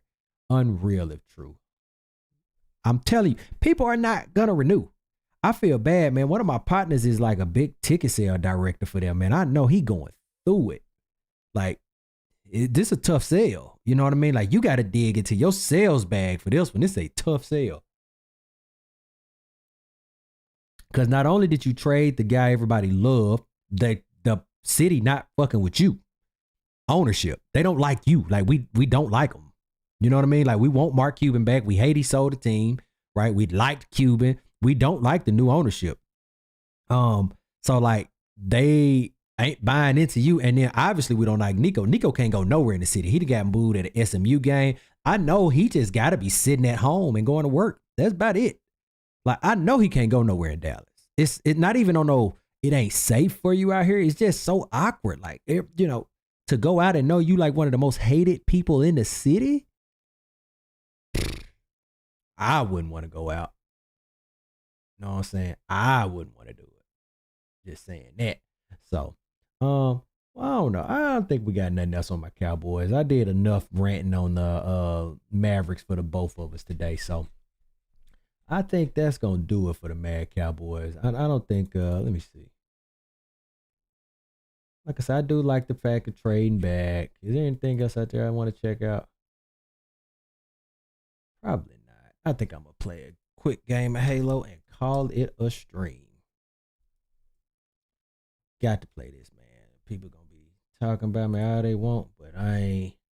You better believe it. As long as I'm walking, I'm getting me some runs in, man. I love this game.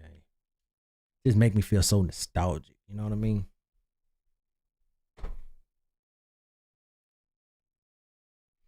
Excited it. And we are good here.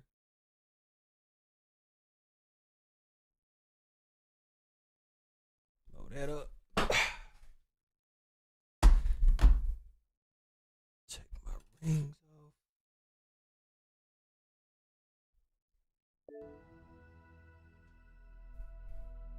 Just two, because I'm starving at this point. So I want to go downstairs and eat.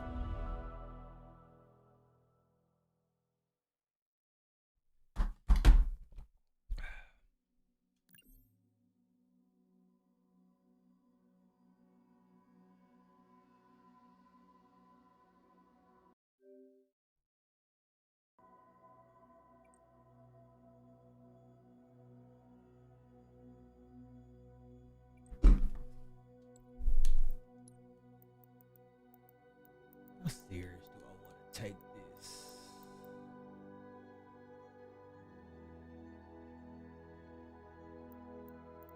Oh.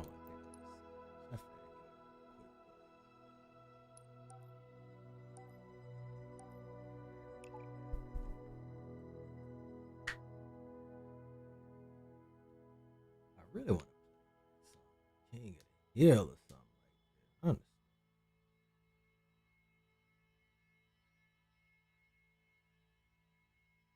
They found something quick. Man, my food is downstairs calling my name, y'all. I'm so hungry right now. I don't know how these streamers do it for this long. I guess they be eating on stream, but honestly, I'm getting more and more comfortable with it. I can't wait till I get a different camera and stuff like that, because I'm fucking with it. I'm just gonna stay at it, you know, because it's a lot of work though, right? Like, but I'm starting to get just more and more comfortable with it, and but I think like where the work really comes into play is to kind of get people to it. You want to clip it up and, you know, do all of that stuff, and I'm like running way behind on the clips. I'm gonna flood YouTube in like the next 3 days between clipping this one and, you know, clipping the next ones. And what I mean by that is I'm still on the last video, and then I gotta ultimately clip this one because I think this one is really good. So, but I gotta go through it and clip it though, you know. But ultimately, man, I'm enjoying it. I think this is a good thing for me. I feel like a lot of autonomy with it. I feel a lot of, oh, I ain't played on this map in a minute.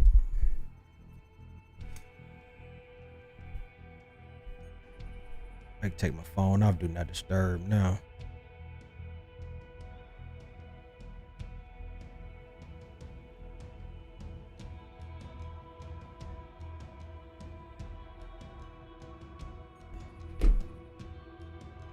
My cousin texted me while my phone was on Do Not Disturb, said you could be the GM, Mavs GM at this point. I really could though. I'd do it right.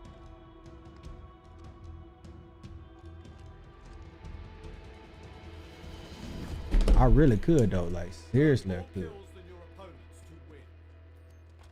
I ain't lying. Where everybody at?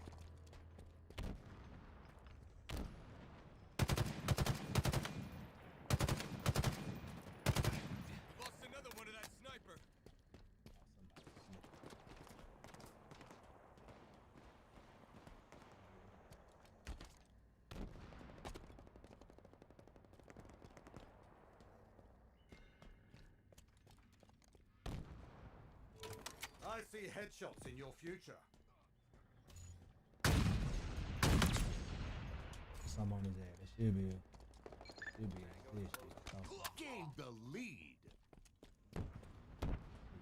Get it.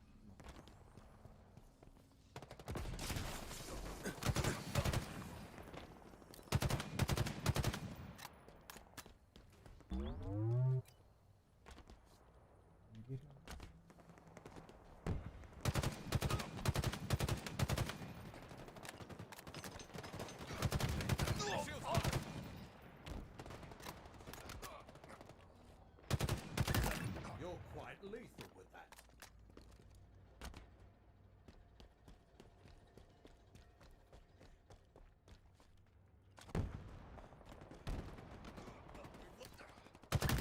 They'll think twice next time.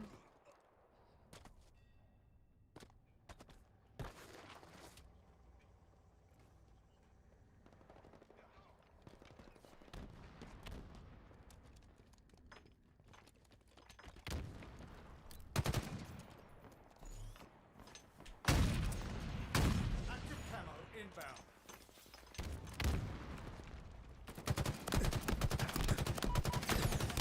Ah, you fucker caught me slipping. Motherfucker. Excuse my language. Sorry.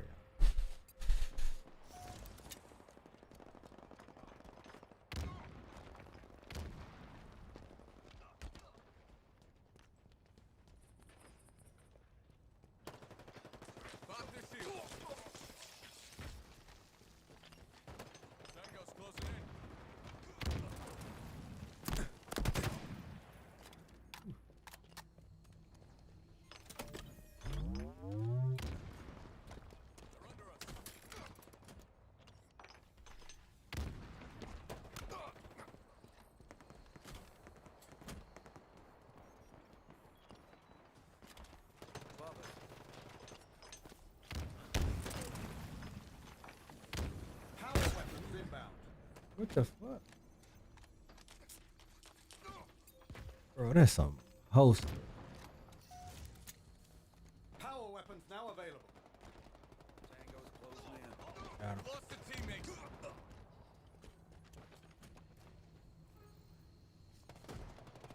Put up your shields.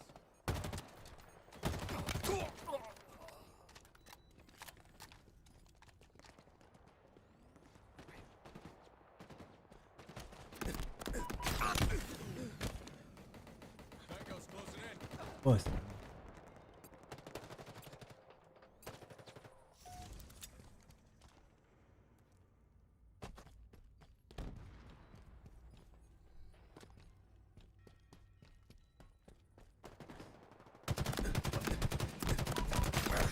Oh, y'all got look at gang shot me. I'll form. I need that sniper. Do low to the. Man, I wish we would communicate.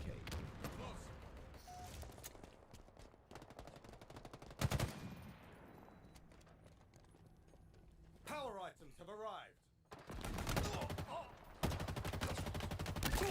Not today, friends.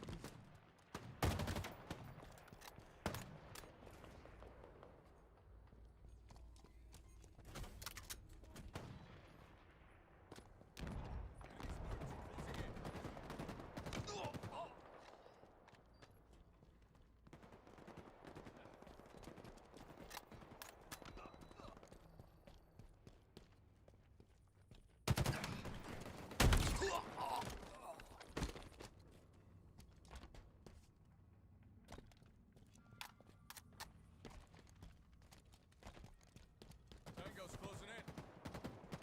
Pop their shields.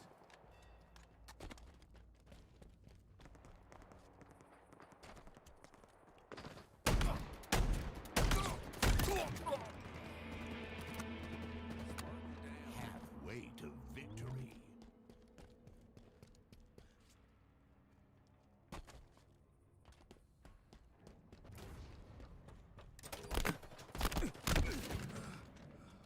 Got greedy. Oh, good shot. My toys back.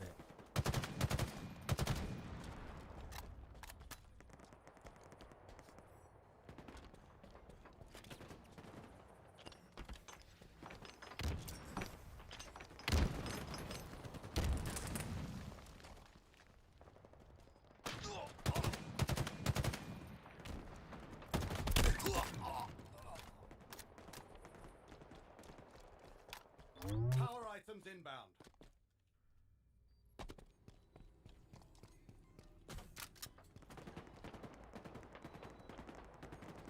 Power items have arrived.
What?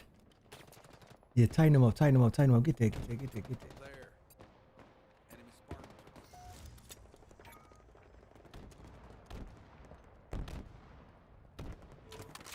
Power items inbound.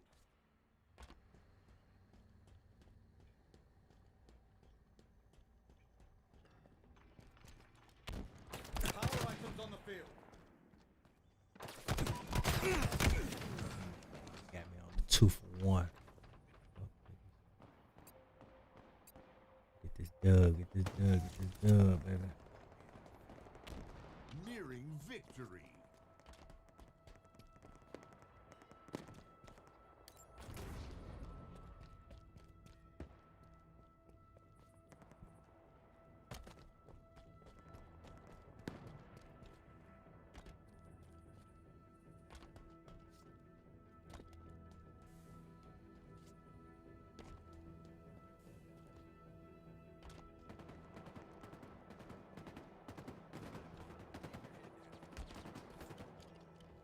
Enemies below us.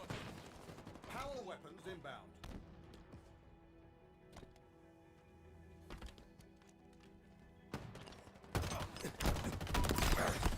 Power weapons now available.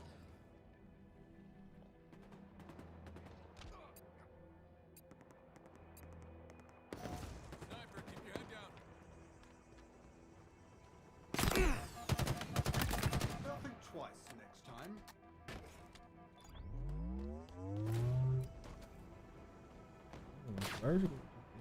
Oh.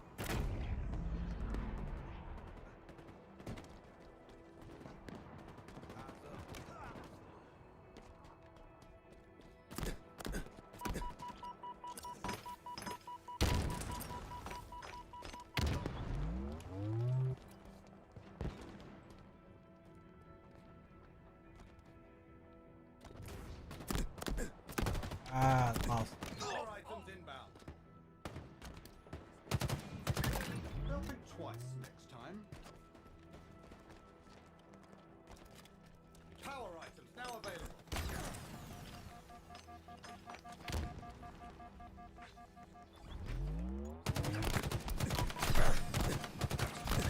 Outstanding.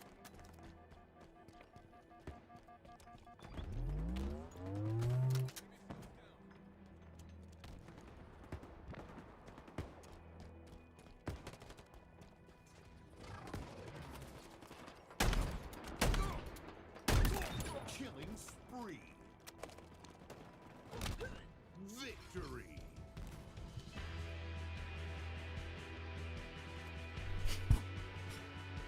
Oh boy. I got enough for one more.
And I dapped up to his dad. And no, Sasha. So there's some.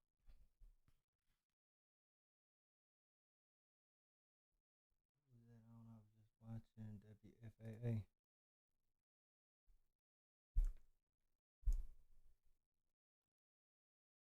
Wow.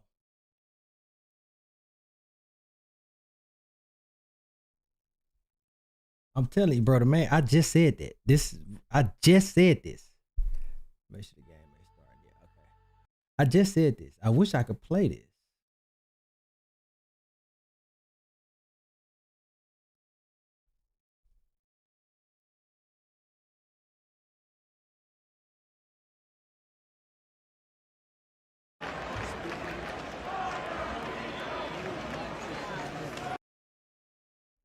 I mean, you can't make this stuff up, bro.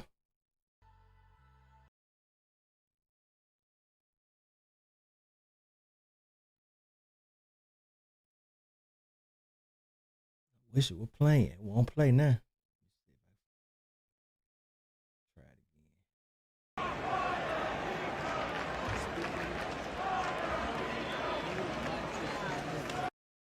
I mean, he can't go nowhere, bro. Like, and that part of it is sad. I just hate it had to be him, but like, I mean, he can't go nowhere, and that's why it's like, it's just such a bad deal, bro.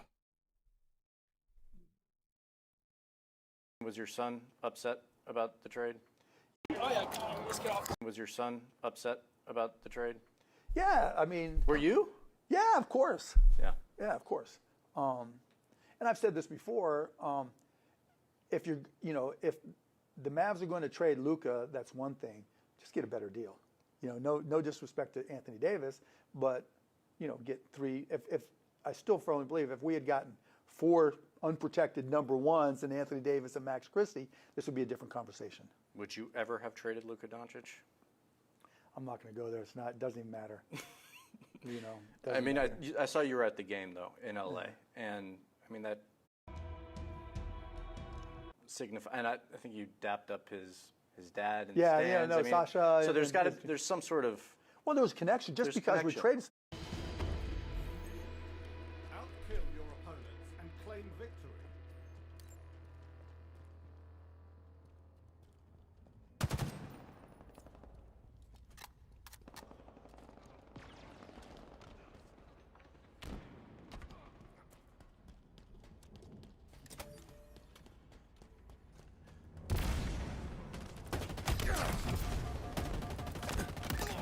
Another one put down.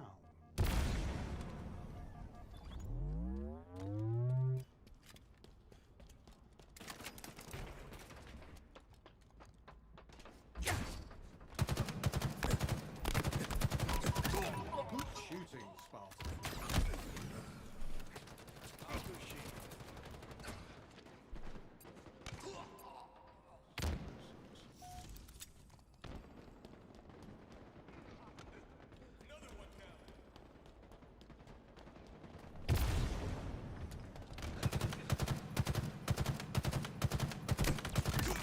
Another one put down.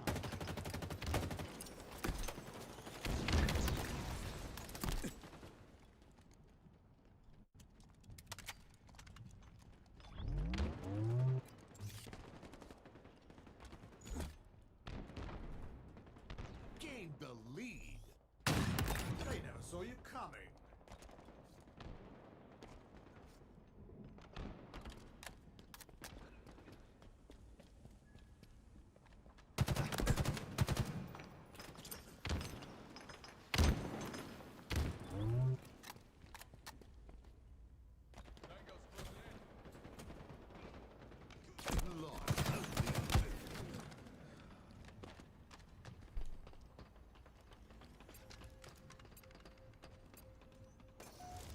Overshield available.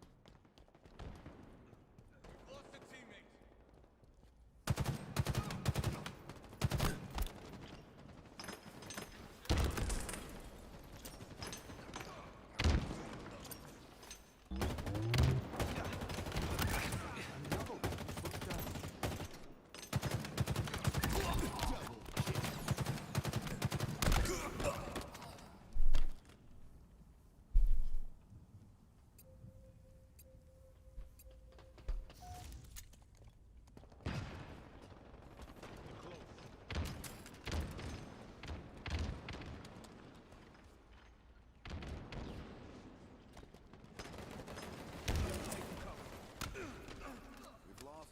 S7 sniper inbound. Deftly mangled.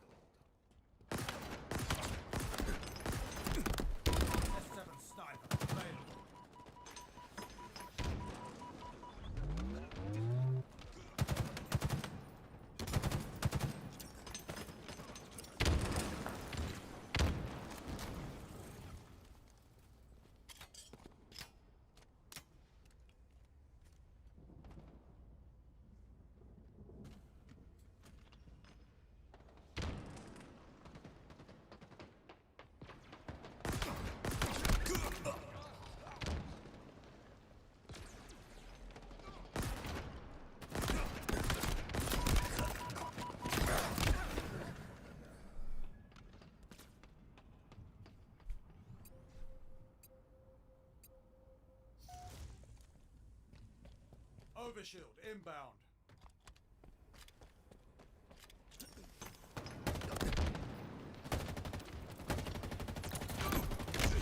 Oh, you lucky fucker with this stick. Enemy halfway to victory.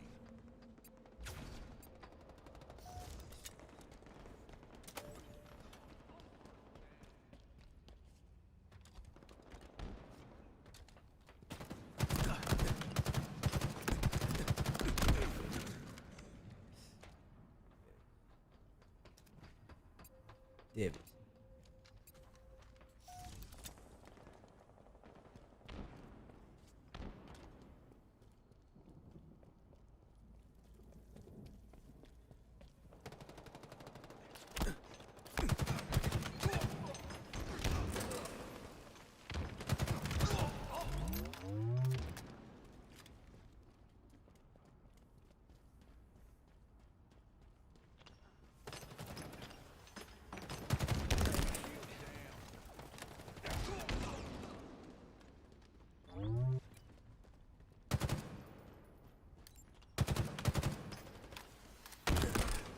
Hey.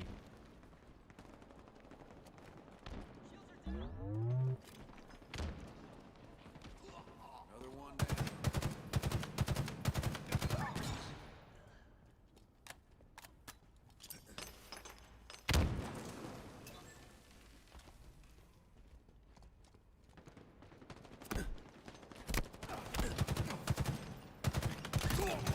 Shooting, Spartan.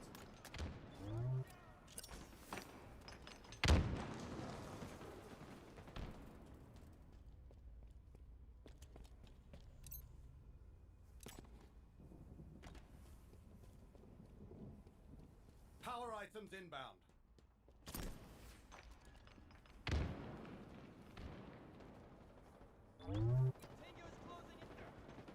Power items have arrived.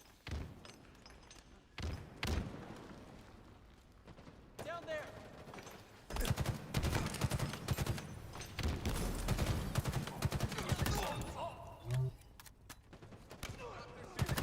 Double kill. Be proud, Spartan.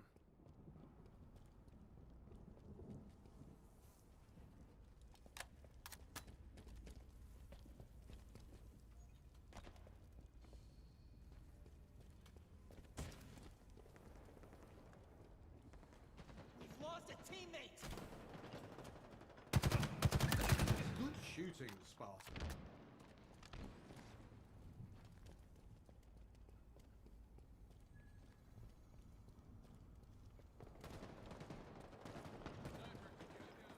Enemy shields down. 5 minutes remaining.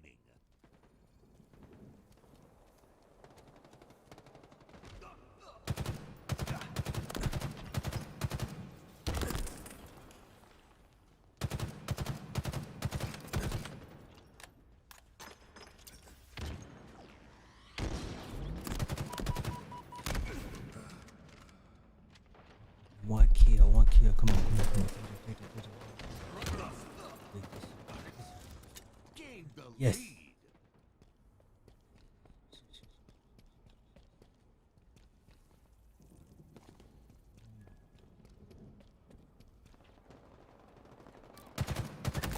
You're quite lethal with that.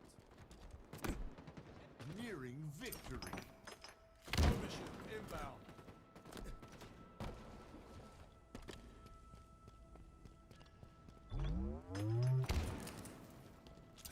Overshield available.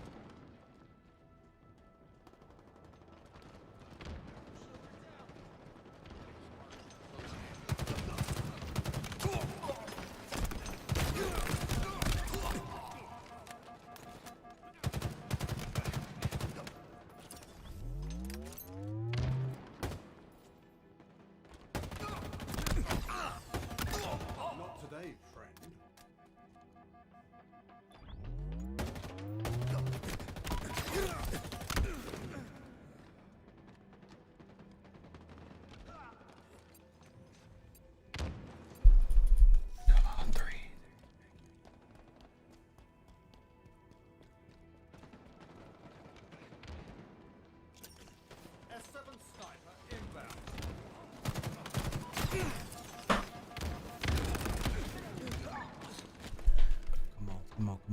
3 more.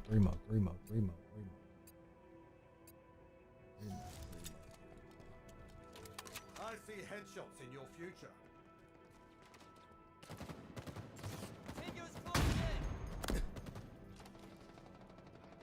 In my sights. Spartan down. They're under us.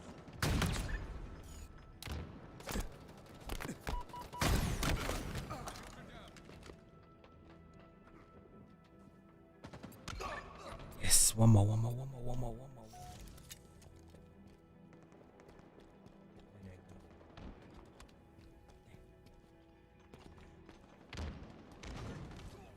Victory.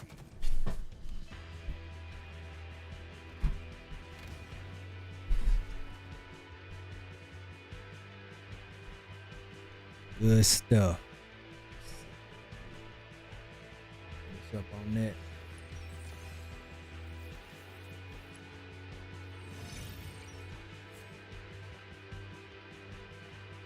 To the 10, I did my thing.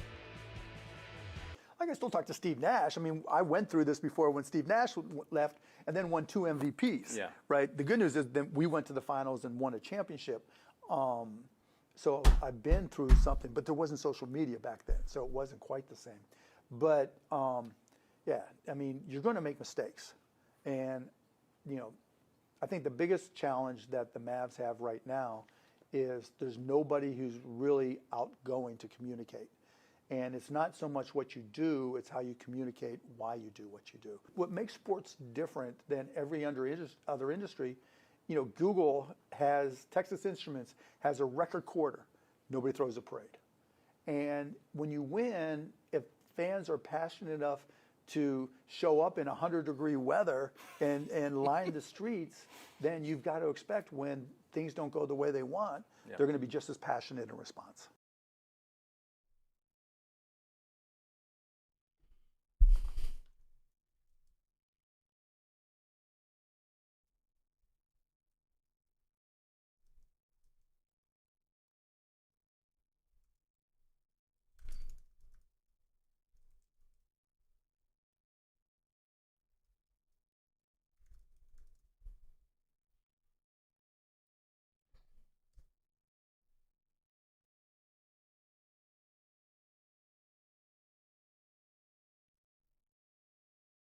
All right.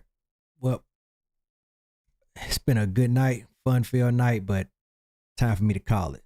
See y'all next week.